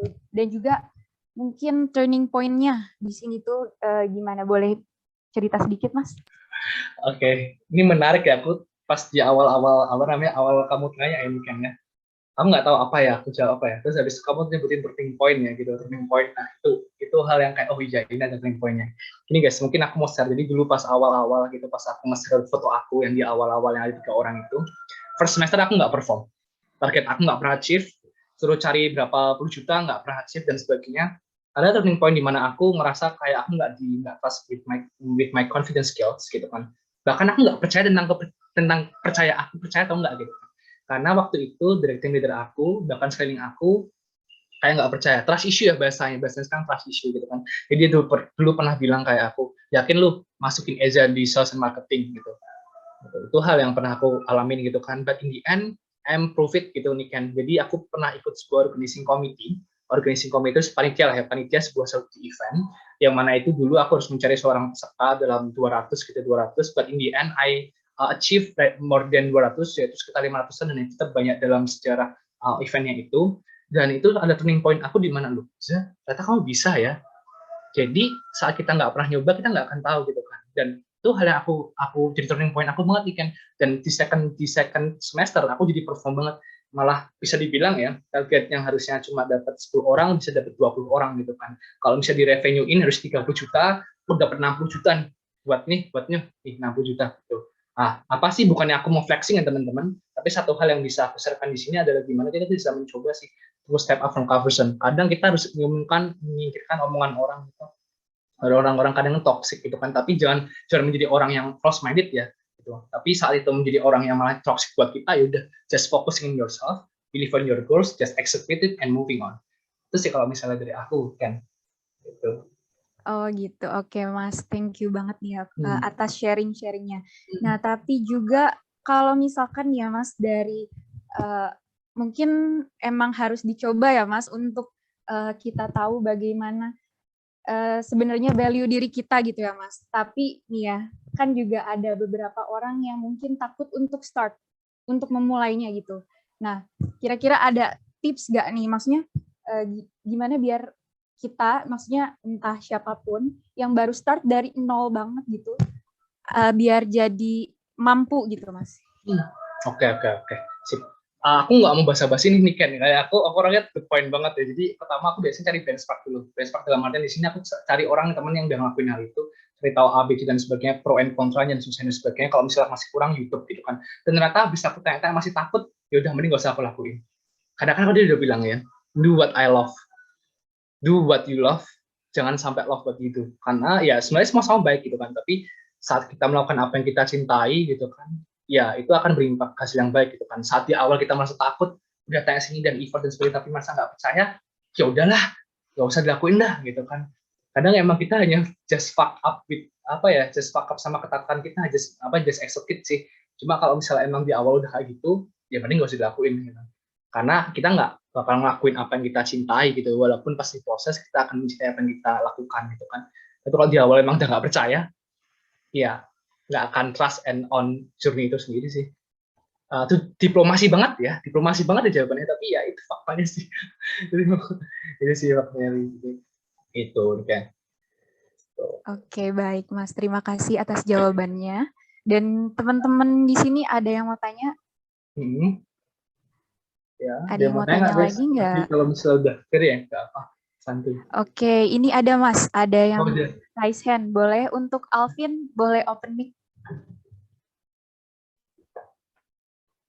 Halo Kak. Halo. Suaranya masuk nih? Masuk. Sebelumnya perkenalkan, nama saya Alvin Manikasan. Aku aja nggak apa kok, santuy aja kalau nggak. Mas aku gitu. Oke Mas. Mas mau bertanya nih, kan tadi Mas bilang ada kayak kita harus fokus pada proses kita kan. Nah, kan pasti dalam suatu ketika kita fokus tuh kayak misal kita tuh merasa kayak kok kita cuman di sini-sini aja kayak stuck gitu loh Mas. Gak ada perubahan, gak ada peningkatan. Nah itu gimana sih Mas kayak biar kita lebih semangat lagi, bisa lebih fokus lagi gitu loh Mas. Bagaimana Mas? Terima kasih Mas. Oke, cool. Thank you Alvin. Ini langsung aku jawab atau gimana nih Ken? Iya boleh Mas. Oke, Vin. Ini kamu based on true story atau based on apa, Vin? Sedikit based on story, true story. Oke. Boleh aku tahu konteksnya nggak? Ini menarik gitu kan, biar kita sama sharing gitu. Karena apa gitu, karena kalau misalnya aku pengen cerita sih, kenapa Vin? Seperti misal gini Mas, kan kalau saya sendiri kayak mungkin kebanyakan goals tujuan, tapi ketika fokus salah satu prosesnya itu, nah ya itu kayak tiba-tiba kok stuck ini, akhirnya saya pindah ke goals lain, tapi akhirnya berakhir sama dan tidak kayak cuma di situ, nggak sampai akhir gitu Mas.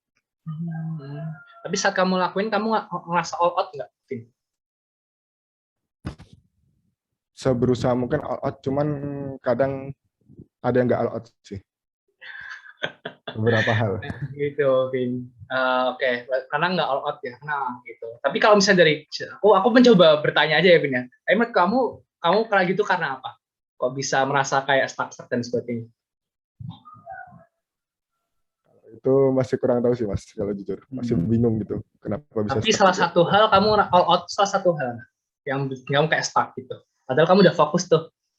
Ya, kadang itu kayak udah fokus, tapi kok di situ aja terus. Dan mungkin kamu pernah nggak bertanya sama diri kamu, kenapa sih kok aku harus stop?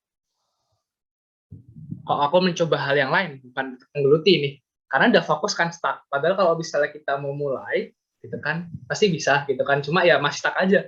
Tapi saat sedang kita mencoba hal lain, kita kan akan balik ke nol lagi kan. Gitu kan. Pernah nggak kamu tanya, kenapa ya kok aku gini?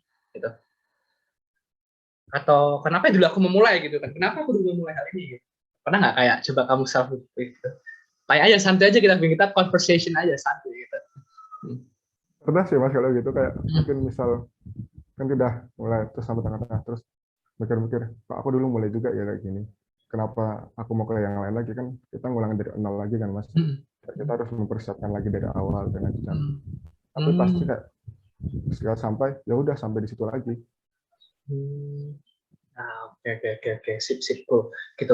Nah, ini Vin, aku nggak tahu awal mulai kamu mulai seperti apa, tapi kalau misalnya dari perspektif aku ya, dengan based on cerita kamu sendiri, karena aku bisa mungkin kalau misalnya nggak tanya kamu, aku nggak tahu jawabannya bakal kemana, tapi once aku udah dapat cerita kamu, oh, ada satu hal yang mungkin aku bisa bilang adalah inner motivation, Vin. Inner motivation gitu kan. Dimana nih, kita udah mulai start gitu kan, tapi once to start, kita bukannya mencoba bertanya, kenapa ya ini bersalah, kenapa ya ini stuck, tapi karena udah capek, kita mencoba hal yang baru gitu. Nah, mungkin itu hal yang ada hal bukan aku menjudge, tapi kan berdasarkan perspektif aku, di mana inner motivation salah satu hal yang penting. Once you understand your reason why and understand your inner motivation gitu kan, ketika stuck, kamu pasti bakal bertanya nih, ada tekniknya, 5 reason why gitu kan. Nah, aku share ada 5 reason why, kamu coba ada itu di internet, 5 reason why, itu bertanya tentang kenapa ya aku stuck. Kenapa ya kalau misalnya stuck, oh karena aku nggak all out. Kenapa ya aku nggak all out? Oh karena aku malas nih. Kenapa ya aku malas dan sebagainya. Sampai kamu berkali 5 kali dan mungkin kamu akan bingung jawabannya seperti apa. Tapi saat kamu tahu soal kelimanya, karena ini nih. Itu salah satu hal, the reason kenapa kamu mencoba hal yang baru gitu kan. Nah, coba kamu kalau misalnya kamu stuck, coba tanyakan 5 reason gitu kan. Aku kenapa ya kok nggak lanjutin, oh karena aku nggak all out. Coba tanyakan lagi, kenapa ya aku nggak all out, oh karena aku malas, oh kenapa aku malas, dan sebagainya. Sampai 5 kali. Itu ada ilmunya di internet, coba kamu tanyakan sampai kamu bingung jawabnya gimana.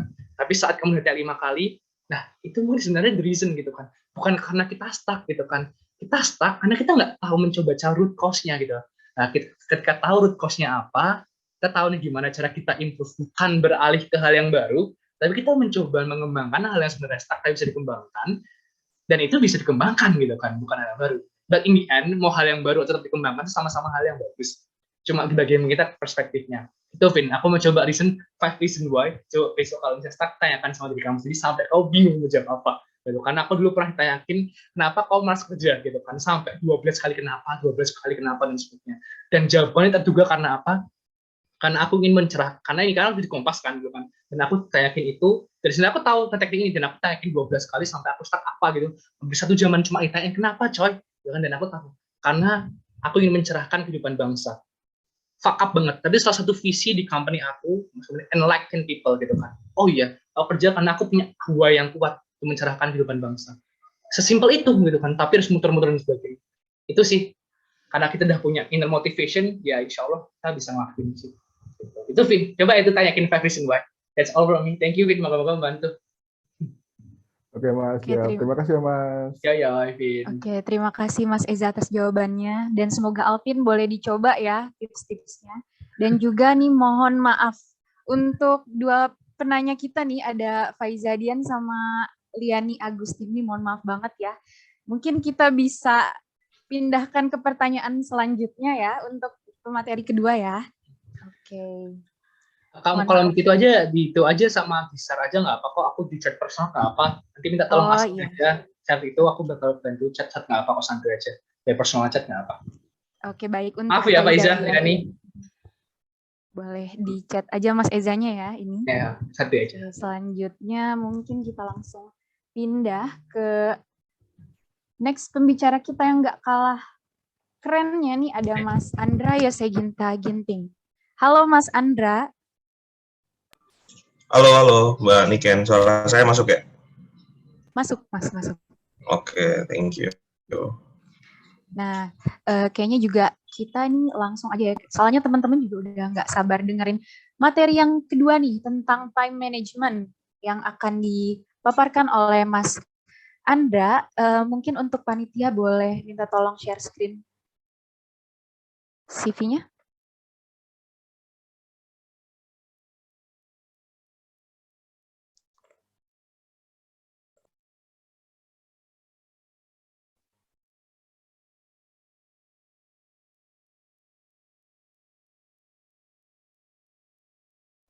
Halo kepada panitia.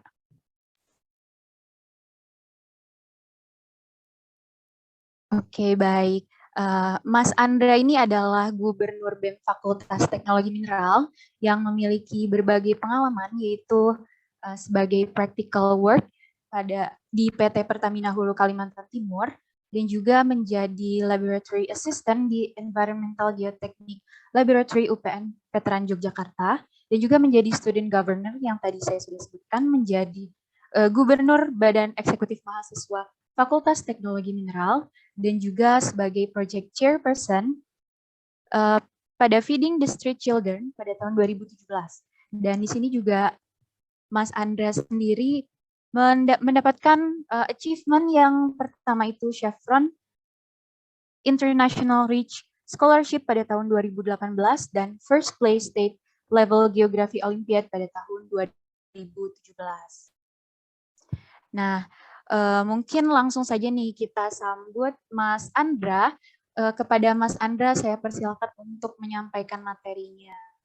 Dan untuk Mas Andra sendiri gimana nih, PPT-nya mau di-share screen sama teman-teman dari panitia atau bagaimana?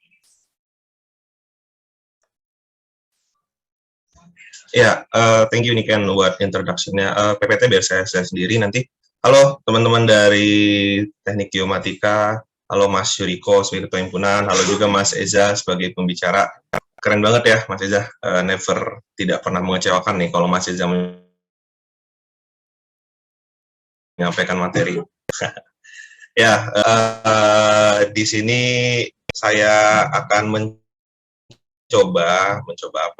menyampaikan terkait time management. Jadi tadi kalian sudah diberikan inspirasi oleh Mas Eza terkait leadership, dan di sini saya akan mencoba menyampaikan salah satu unsur yang mungkin cukup vital lah dalam menjadi seorang pemimpin, yaitu time management, terutama bagi diri sendiri. Dan sedikit disclaimer, ini saya bukan seorang yang jago dalam time management, saya juga masih perlu banyak belajar.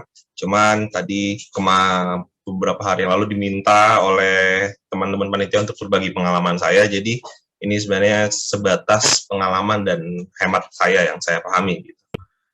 Oke, saya akan coba share screen ya.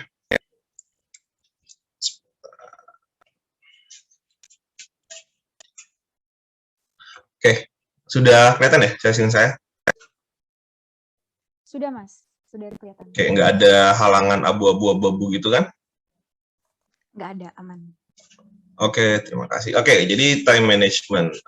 Mungkin sudah sampaikan tadi, time management ini salah satu unsur penting dalam menjadi seorang pemimpin. Dalam memimpin, baik itu memimpin organisasi, tapi terutama ini memimpin diri sendiri. Gitu. Karena ketika kita tidak bisa mengatur waktu dengan baik, maka perjalanan kita tidak lancar, kan? Simpelnya seperti itu.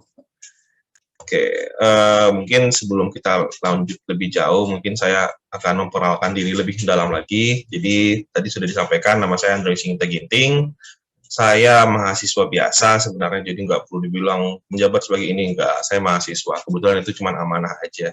Untuk pengalaman saya, pengalaman standar aja, tugas akhir, kerja praktek, terus magang, sama haslab.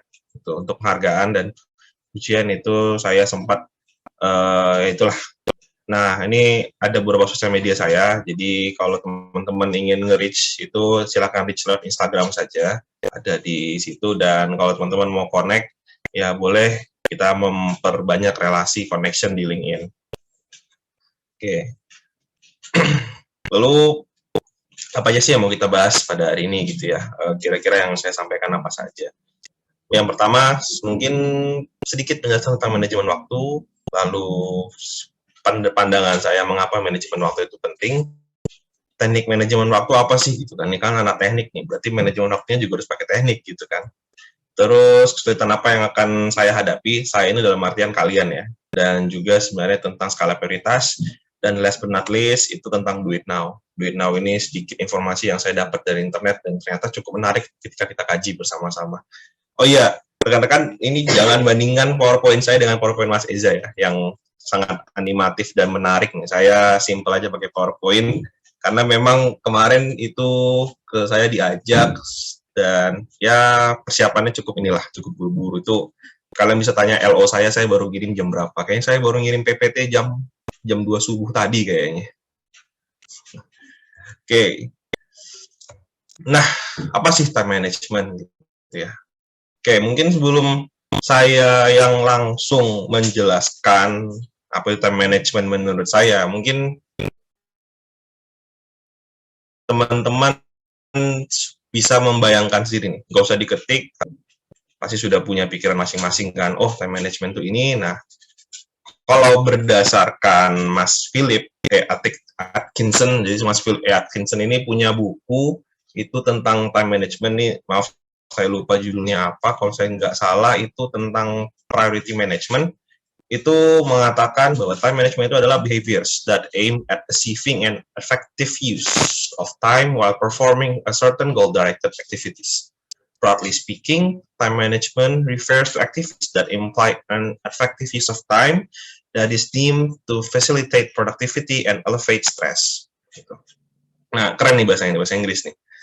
Ya, secara sederhana artinya time management itu merupakan suatu tindakan untuk mencapai suatu tujuan dengan mengatur waktu sehingga kalian dapat menggunakan waktu dengan efektif.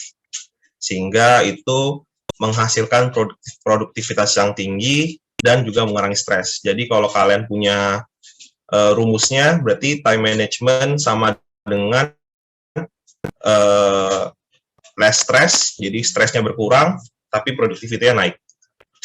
Nah, ini saya pakai penjelasan ahli aja, karena saya seperti saya sampaikan tadi, kalau time management itu penjelasannya di masing-masing orang ada. Penjelasan time management di saya, penjelasan time management di Mbak Niken, di Mas Eza, di siapa nih partisipan kita banyak nih, di Mas Saud TP Pangeribuan, Mas Elang Nusa Bintan, Mbak Alisa Lauresia Salwa. Nah, itu pasti punya penjelasan time management yang beda-beda. Jadi kita pakai para ahli aja ya.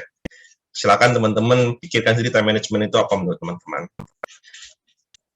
Oke, lalu emang time management itu penting apa sih? Sebenarnya ini saya rasa sudah tidak perlu disampaikan, tapi perlu saya ingatkan teman-teman bahwa time flies. Jadi tidak satu pun detik dalam kehidupan teman-teman yang dapat kita ulangi. Teman-teman mendengarkan saya sekarang pun, kan teman-teman sudah kehilangan 1 detik. Makanya waktu saya diminta jadi pembicara itu menjadi satu tanggung jawab saya gitu. Wah, ini berarti teman-teman akan memberikan sekian menit waktu dalam kehidupan teman-teman untuk mendengarkan saya nih. Jangan sampai tersia-sia tuh sekian menitnya gitu kan. Jadi pentingnya time management adalah time flies gitu kan. Jadi teman-teman harus bisa mengatur waktu sebaik-baiknya. Ada pepatah yang mengatakan time is money, waktu adalah uang. Jadi ketika teman-teman tidak bisa mengatur manajemen waktu dengan baik, maka waktu itu akan terbuang sia-sia. Gitu. Bayangkan kalau misalnya ini 1 detik itu kita hargai 500 perak, teman-teman dalam 10 detik itu sudah kehilangan 5.000. Gitu kan. Terus teman-teman sekarang bayangkan teman-teman main HP, duduk, rebahan itu berapa jam. Main Mobile Legends itu 1 game minimal 30 menit minimal. Kalau misalnya rubber itu bisa sampai 45 menit. Dikali 60, 40 kali 60, 2.400 sekian kali 500 perak, wah banyak tuh uangnya 1 game Mobile Legends gitu kan.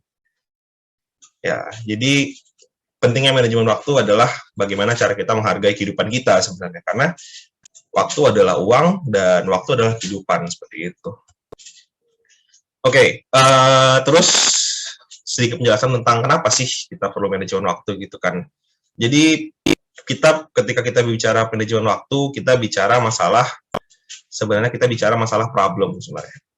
Teman-teman di sini kalau saya tidak salah itu angkatan, di sini ada angkatan 2018 sampai angkatan 2021 ya. Ya pastilah kan geomatika nggak ada angkatan 2017. Oke, jadi di sini kita berbicara masalah problem aja. Teman-teman nih sebagai mahasiswa, terutama nanti yang mungkin ya mahasiswa baru ya angkatan 2021, teman-teman nanti bakalan memiliki banyak kesibukan.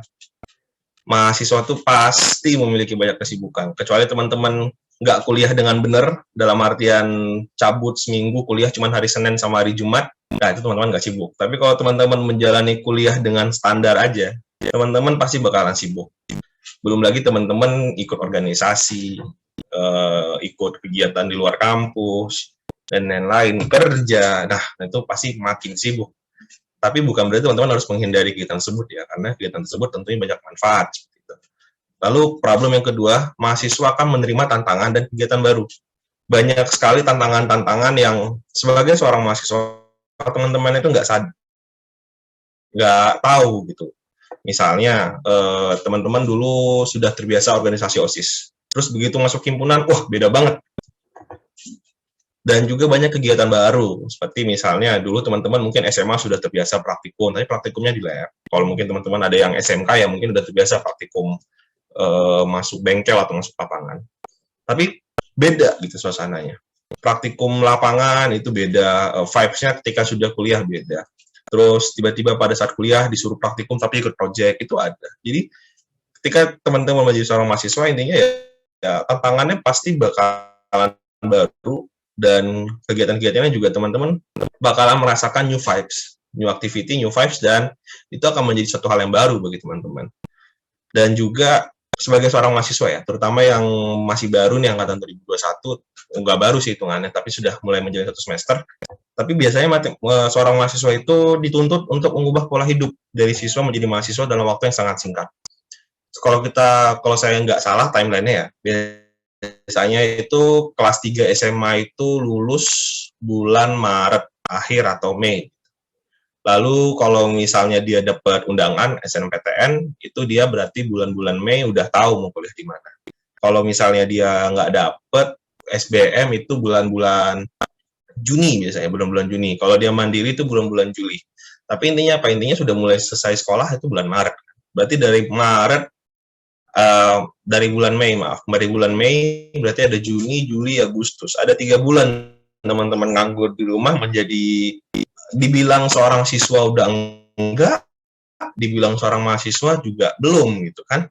Terus simsalabim tiba-tiba masuk kuliah hari pertama berangkat merantau.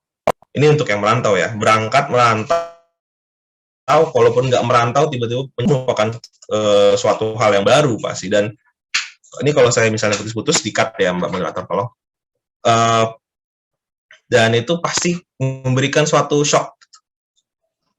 Sehingga kalian ya pasti bakal kelabakan. Dan salah satu dampak kelabakan adalah tidak produktif gitu kan. Jadi perubahan pola hidup dari SMA, dari siswa menjadi mahasiswa itu sebenarnya merupakan suatu problem, sebenarnya merupakan suatu tantangan. Sehingga salah satunya solusi yang ada ya manajemen waktu. Kenapa? Tim-man ini time management ya. Manajemen kalian bakalan bisa memanfaatkan waktu dengan efektif. Ingat, ketika kita berbicara masalah waktu, ketika kita berbicara masalah timeline, itu kita berbicara masalah efektivitas. Tapi ketika kita bicara masalah penggunaan sumber daya, itu kita berbicara masalah efisiensi. Jadi ketika kita berhasil melakukan time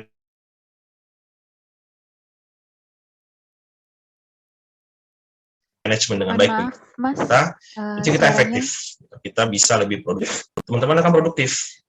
Maaf, ketika teman-teman efektif, jika teman-teman produktif, nah produktivitas teman-teman itu akan meningkatkan prestasi teman-teman. Jadi ya goals teman-teman tercapai, teman-teman jadi punya prestasi. Prestasi ini bukan berarti harus juara kelas, bukan berarti harus ini itu ya. Prestasi ini kalau tadi bahasa Mas Eza itu teman-teman akan achieve, teman-teman akan mendapatkan apa yang teman-teman targetkan seperti itu. Dan juga suatu hal yang baik dari time management adalah itu menjauhkan teman-teman dari stres. Jadi ketika teman-teman sudah melakukan time management, teman-teman akan sebaik mungkin akan terhindar dari stres. Teman-teman akan terhindar dari stres, di mana stres ini sebenarnya merupakan suatu hal yang dapat menghambat time management. Misalnya sebagai contoh, ketika teman-teman ya sudah, ketika teman-teman punya kegiatan 1, 2, 3, terus tanpa time management, teman-teman mengerjakan 1, terus teman-teman mengerjakan 2, terus nanti ketika teman-teman sudah masuk di pekerjaan 2 tuh karena nggak ada time management, karena nggak punya target, nggak punya priority, teman-teman buyar, capek, terus masuk ke 3, kalaupun teman-teman masih sanggup ngerjain, hasilnya nggak maksimal. Dan ada kemungkinan teman-teman udah nggak sanggup ngerjain, akhirnya tugas ketiga tinggal. Nah, dengan time management, teman-teman itu bisa melakukan manajemen stres, sehingga produktivitas teman-teman juga tetap terjaga gitu. Jadi time management itu kira-kira itulah beberapa faktor yang membuat time management itu penting. Oke, teknik manajemen waktu. Jadi namanya teknik adalah suatu upaya rekayasa yang dilakukan oleh seseorang untuk mencapai suatu tujuan. Itu kan definisi teknik kan. Berarti kalau misalnya teknik geomatika berarti kan suatu upaya yang dilakukan oleh seseorang untuk mencapai tujuan menghitung atau mengkalkulasikan bumi gitu kan. Yang diwujudnya outputnya adalah suatu peta ataupun informasi geospasial gitu kan kalau teman-teman geomatika. Bilangnya nggak tahu nih, Mas Yuriko lebih jago daripada saya. Udah sempro soalnya. Oke. Jadi teknik manajemen waktu yang baik apa sih? Nah, sebenarnya untuk hal itu, mohon maaf nih, saya nggak bisa membantu. Kenapa? Karena jawaban time management terbaik itu ada di diri teman-teman. Teman-teman yang kenal tentang sifat teman-teman, teman-teman yang tahu daya teman-teman, teman-teman yang tahu goal teman-teman. Jadi, ya teman-teman yang ciptakan sendiri. Teman-teman yang ciptakan sendiri cara teman-teman. Memang secara teoritis ada beberapa memang teknik-teknik manajemen waktu, seperti misalnya teknik Podomoro, teknik Kanban, maaf saya lupa istilahnya teknik Kanban, terus teknik SMART, SMART, dan lain-lain. Tapi menurut saya, apapun teknik itu tuh merupakan suatu teori. Sama seperti cara belajar, setiap orang punya cara belajar sendiri. Nah, manajemen waktu juga seperti itu. Setiap orang punya teknik manajemen waktu sendiri yang menyesuaikan dengan kemampuan dia. Sehingga harapannya teknik manajemen waktu teman-teman, silakan teman-teman cari sendiri. Silakan teman-teman cari sendiri dan silakan teman-teman praktekkan. Tapi bukan berarti saya tidak akan memberikan tips-tips apa. Jadi tips sederhana dari saya dalam manajemen waktu itu yang pertama itu teman-teman tentukan dulu goals-nya. Tentukan tujuan teman-teman apa. Apa nih yang harus saya lakukan? Tentukan goals dalam manajemen waktu, itu teman-teman jangan hanya berpikir tentang hari ini. Tentukan goals. Oke, ini hari, apa ya? Saya lupa nih hari apa. Ini hari Jumat nih, oke, hari Sabtu misalnya. Tentukan nih, besok Sabtu saya mau apa? Misalnya besok Sabtu saya mau ketemu seseorang karena saya mau melakukan COD misalnya. Oke, tentukan goals-nya. Besok saya mau COD.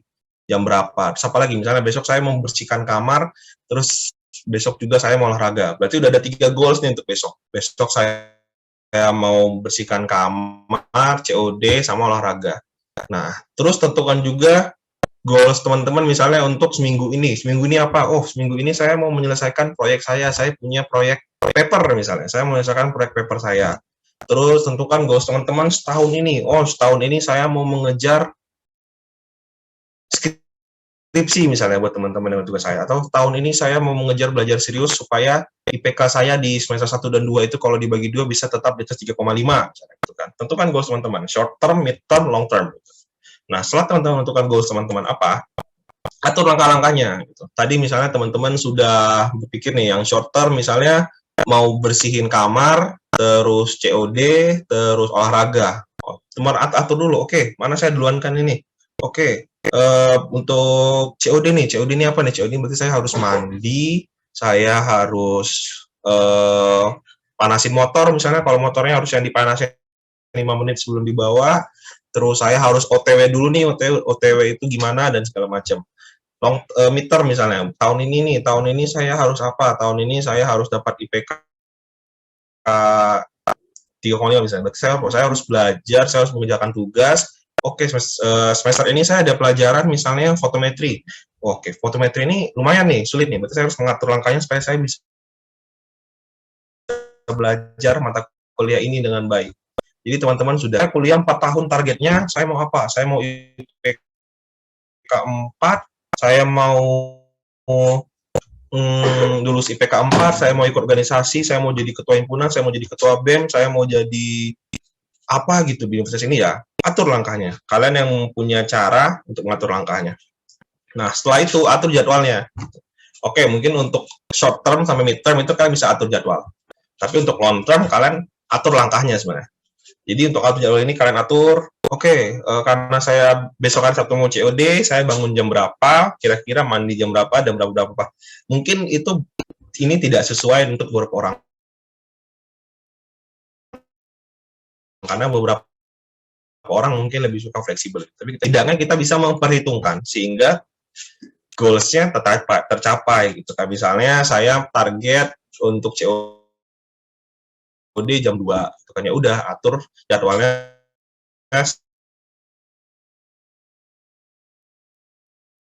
supaya bersih-bersihnya selesai sebelum jam 2 dan seterusnya.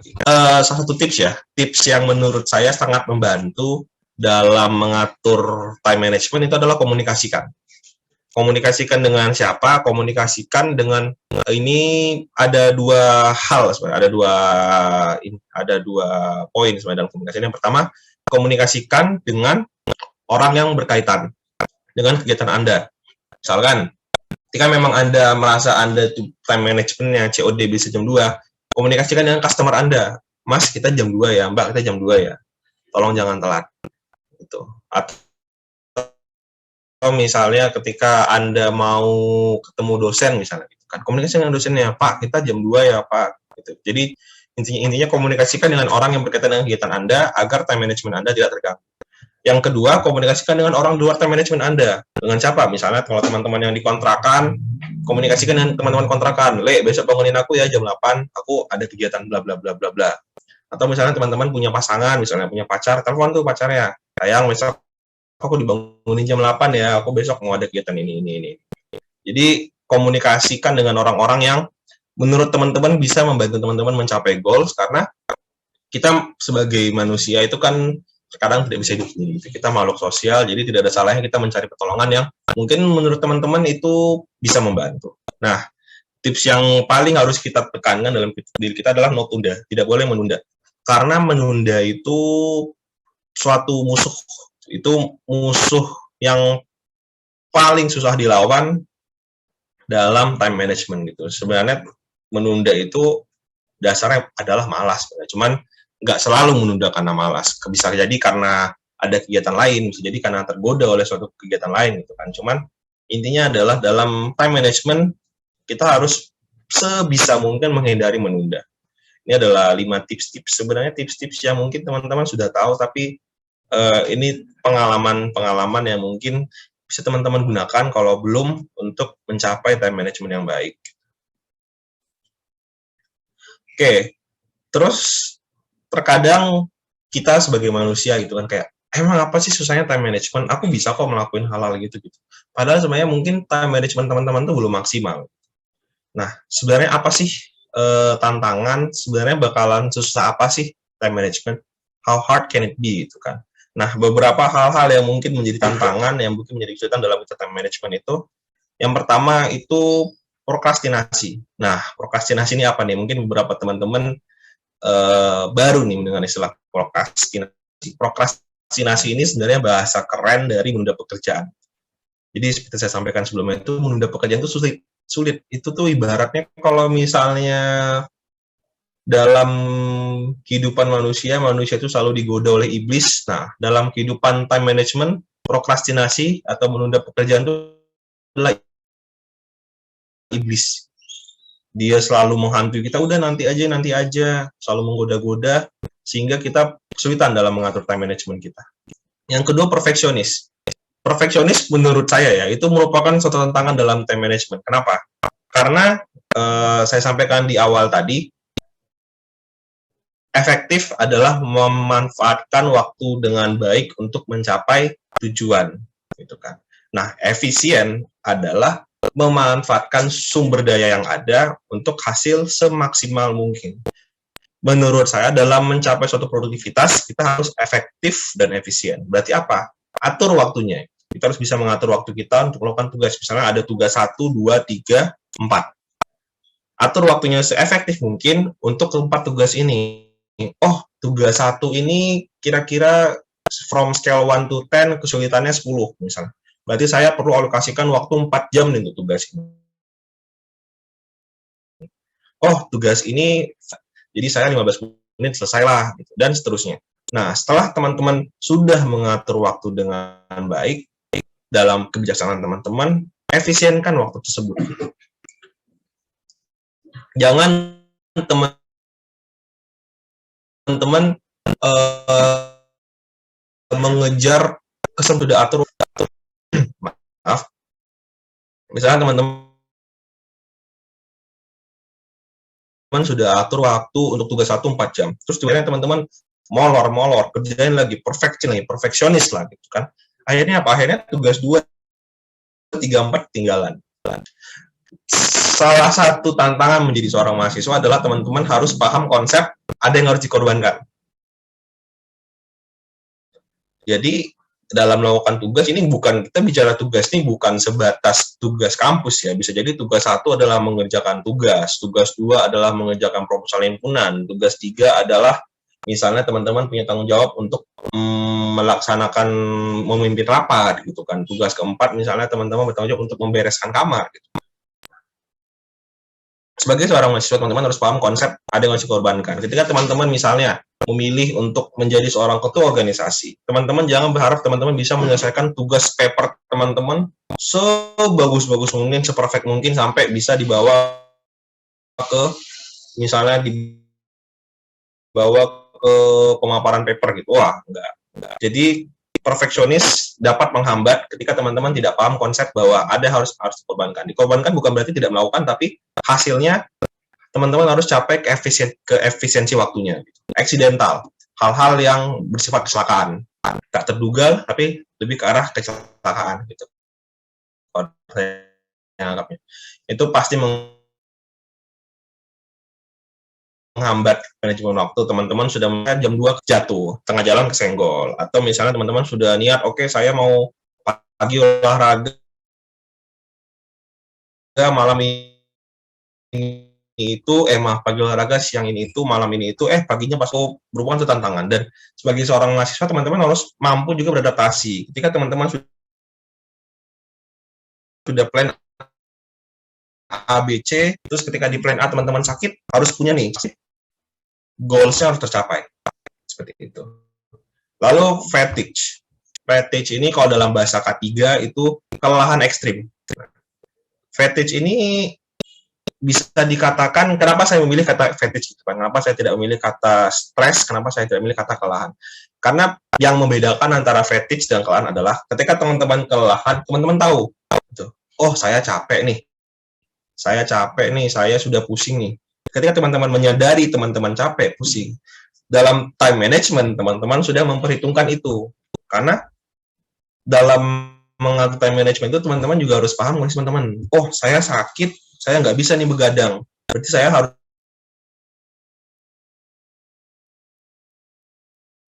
mengatur fatigue atau kelelahan yang ekstrim dan tidak kita sadari. Itu teman-teman, ya udahlah.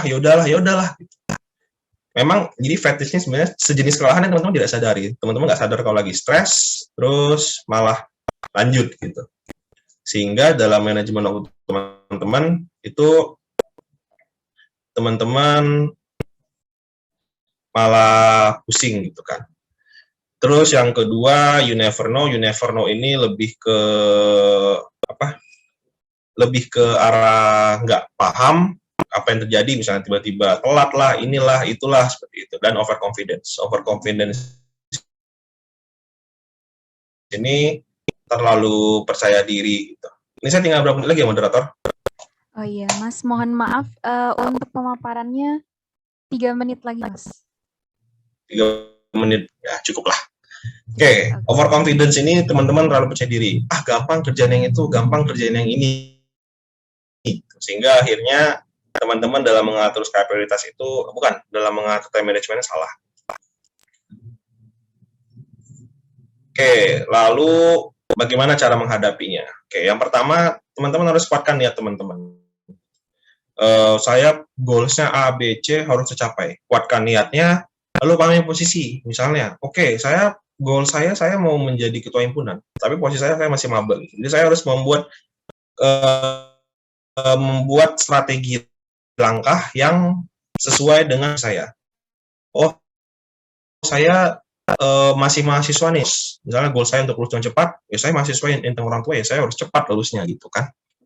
Terus cintai tujuanmu gitu kan. Nah, kamu mau jadi IPK 4 itu apa tujuannya gitu kan. Apakah kamu benar-benar hanya sebatas gengsi-gengsian atau apa, tapi yang paling penting adalah apapun tujuanmu kamu harus mencintai. Mencintai bukan berarti dalam artian sayang, tapi lebih ke itu tujuanmu tuh kamu jiwai lah gitu.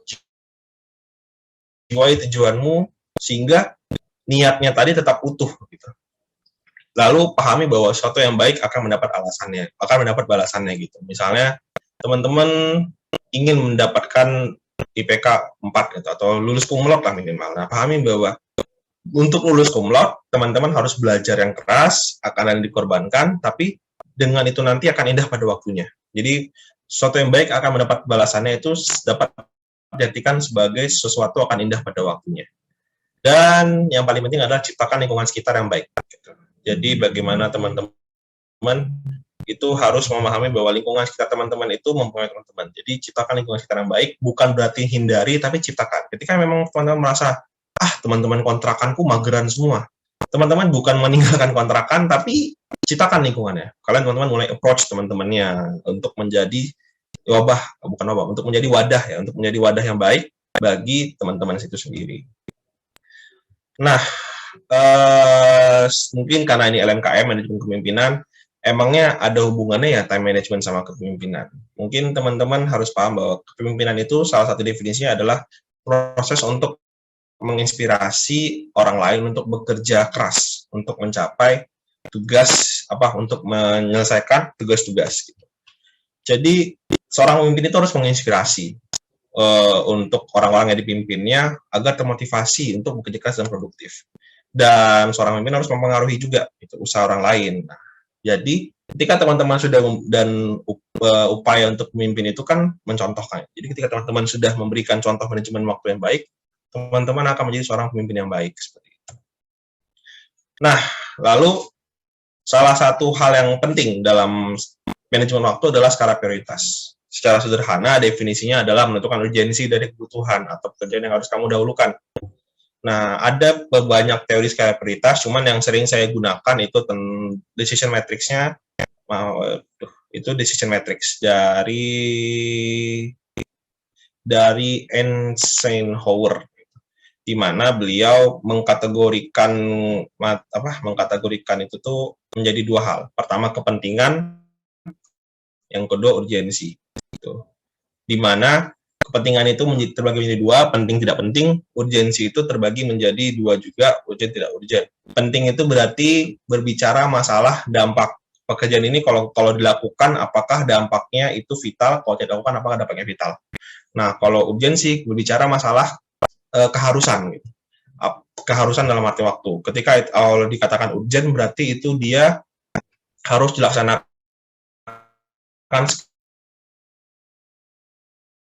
sekarang.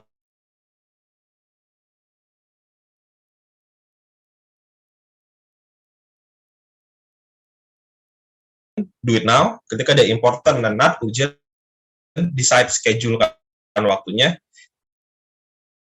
Ketika dia not important tapi urgent, maka teman-teman itu harus menentukan urgensinya. Ketika dia not important tapi urgent, maka teman-teman itu harus menentukan urgensinya. Ketika dia not important tapi urgent, maka teman-teman itu harus menentukan urgensinya. Ketika dia not important tapi urgent, maka teman-teman itu harus menentukan urgensinya. Ketika dia not important tapi urgent, maka DNR, important NR, urgent, delayed. Jadi bahwa dalam delayed itu biasanya yang menarik-menarik. Gitu. Oke, ini adalah decision matrix yang teman-teman bisa pakai. Saya juga biasanya pakai ini.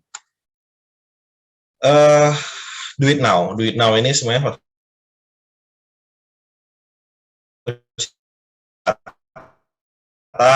yang saya banyak gunakan itu mau COD ya bagi menjadi mandi, manasin motor, OTW dan lain-lain. Terus waktu tersebut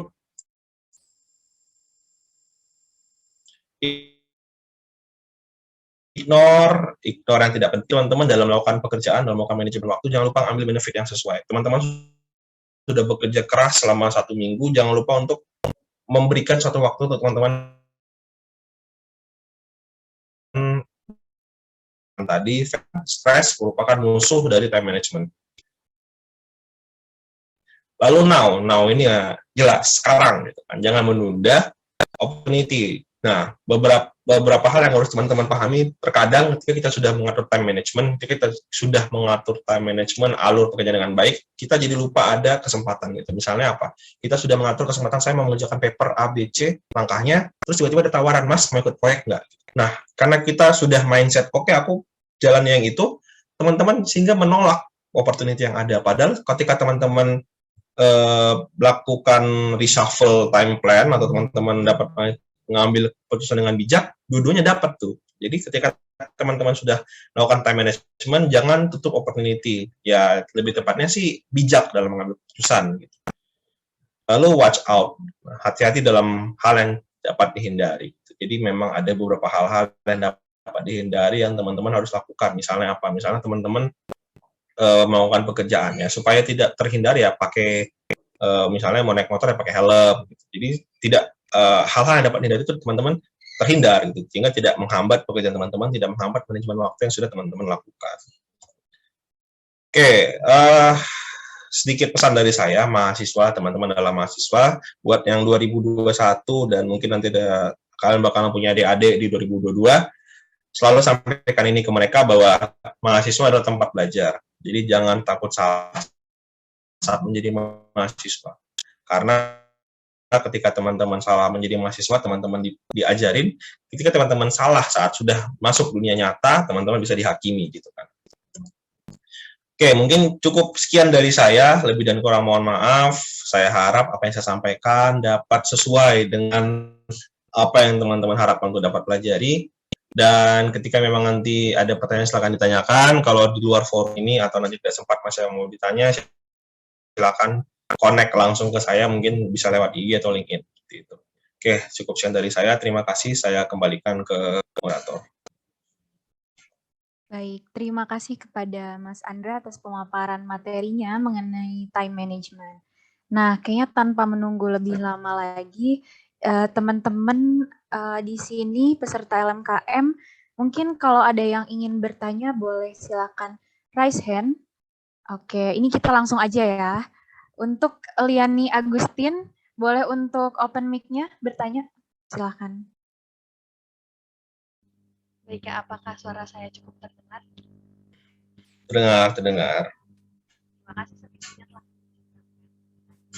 Sebelumnya perkenalkan, nama saya Liani Agustin dari kelompok 4. Tadi Kak Andra tadi bilang kalau misalnya kita harus, kalau misalnya mau membuat janji kita harus menyusun jadwal-jadwal terlebih dahulu. Nah, ini kalau misalnya ada seperti kadang kita sudah membuat janji, terus andaikan teman kita nih yang kayak malah yang suka telat gitu, jadi janji kita juga berantakan gitu. Misalnya kita, ini nanti kita belajar bareng jam segini ya, jam 10, tapi teman kita nanti bisanya jam 10:30 atau jam 11 datang, padahal memang sudah janjian seperti jam 10 seperti itu.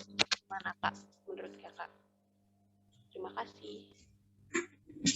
Oke, baik, terima kasih. Langsung jawab ini Mbak. Ya boleh Mas, silahkan Niken. Pertanyaannya. Boleh Mas. Oke, jadi ya itu sebenarnya masuk ke you never know, tadi saya katakan you never know, kita nggak pernah tahu. Jadi ketika memang misalnya kita sedang dalam satu plan terus tiba-tiba yang menghalangi marah orang lain gitu kan. Makanya yang pertama komunikasi,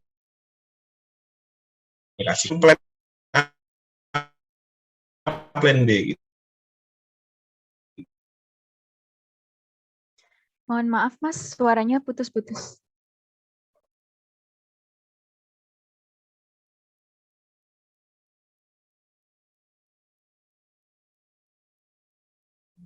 Oke, cek. Masih putus-putus? Oke, udah aman Mas. Oke, maaf ya tadi sedikit gangguan, kayaknya satelit lewat di atas. Oke.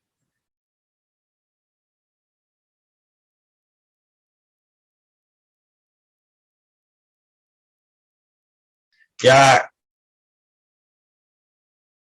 produktif. Misalnya, ketika memang kita sudah ya teman-teman belajar aja dulu, kan ditungguin gitu. Ini saya masih putus-putus ya? Tadi sempat putus-putus lagi Mas, tapi ini udah mulai baik. Bentar, saya ganti wifi bentar ya.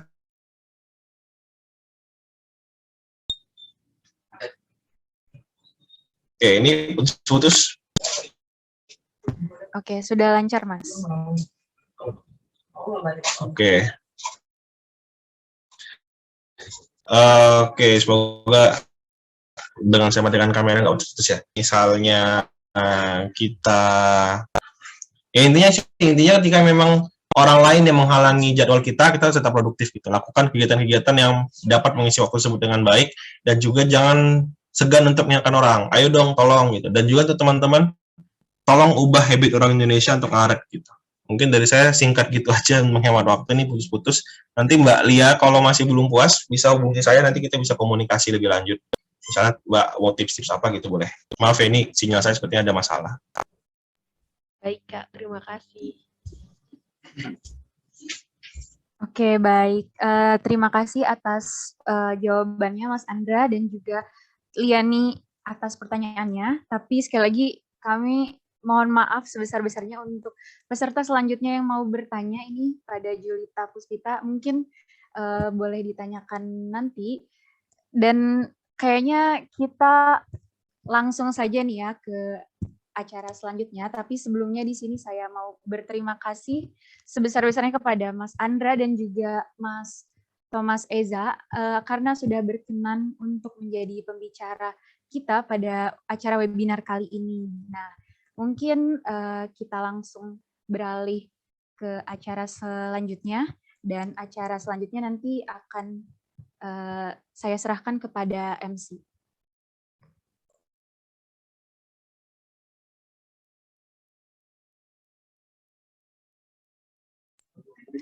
Baik, terima kasih Saudara Niken Ayu Safitri telah memandu acara inti dengan baik dan sangat luar biasa. Selanjutnya, kami ucapkan terima kasih kepada kedua pemateri pada pagi hari ini yang sudah memberikan banyak ilmu untuk kita semua. Baik, selanjutnya yaitu untuk penyerahan kenang-kenangan secara simbolis dalam bentuk sertifikat kepada pemateri pada acara pagi hari ini. Sebagai bentuk apresiasi dan terima kasih saya selaku Panitia Perwakilan Panitia LMKM 2021 mengucapkan terima kasih sebesar-besarnya atas ketersediaan Saudara Andra Yusegita Ginting, mengucapkan terima kasih karena telah memberikan ilmu yang sangat bermanfaat untuk kita semua. Baiklah, untuk itu kita akan melakukan sesi dokumentasi yang akan saya pandu.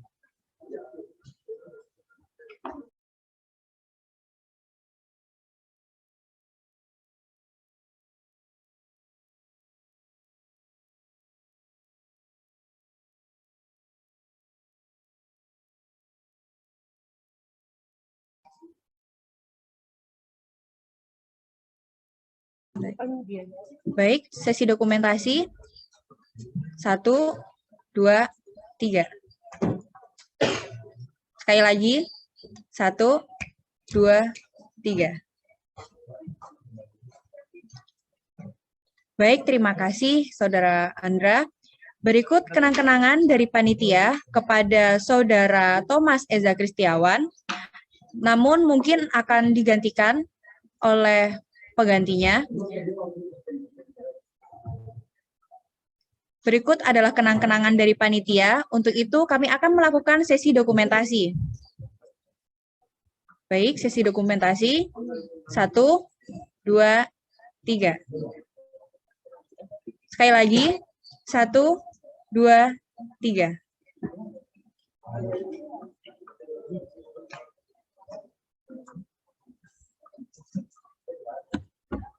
Baik, terima kasih. Mengingatkan kembali kepada peserta yang hadir untuk segera mengisi link presensi yang telah tersedia di kolom chat.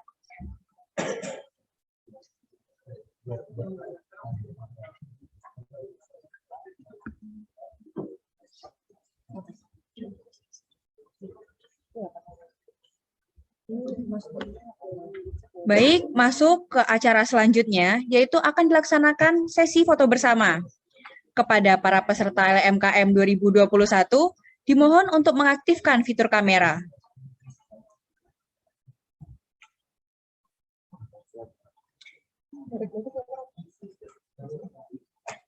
Untuk slide pertama, 1, 2, 3.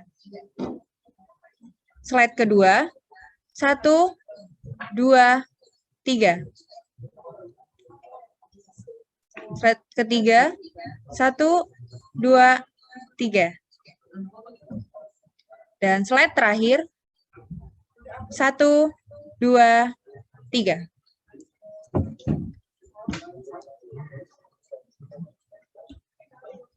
Oke, dengan selesainya dokumentasi, maka kita telah sampai nih di penghujung acara webinar.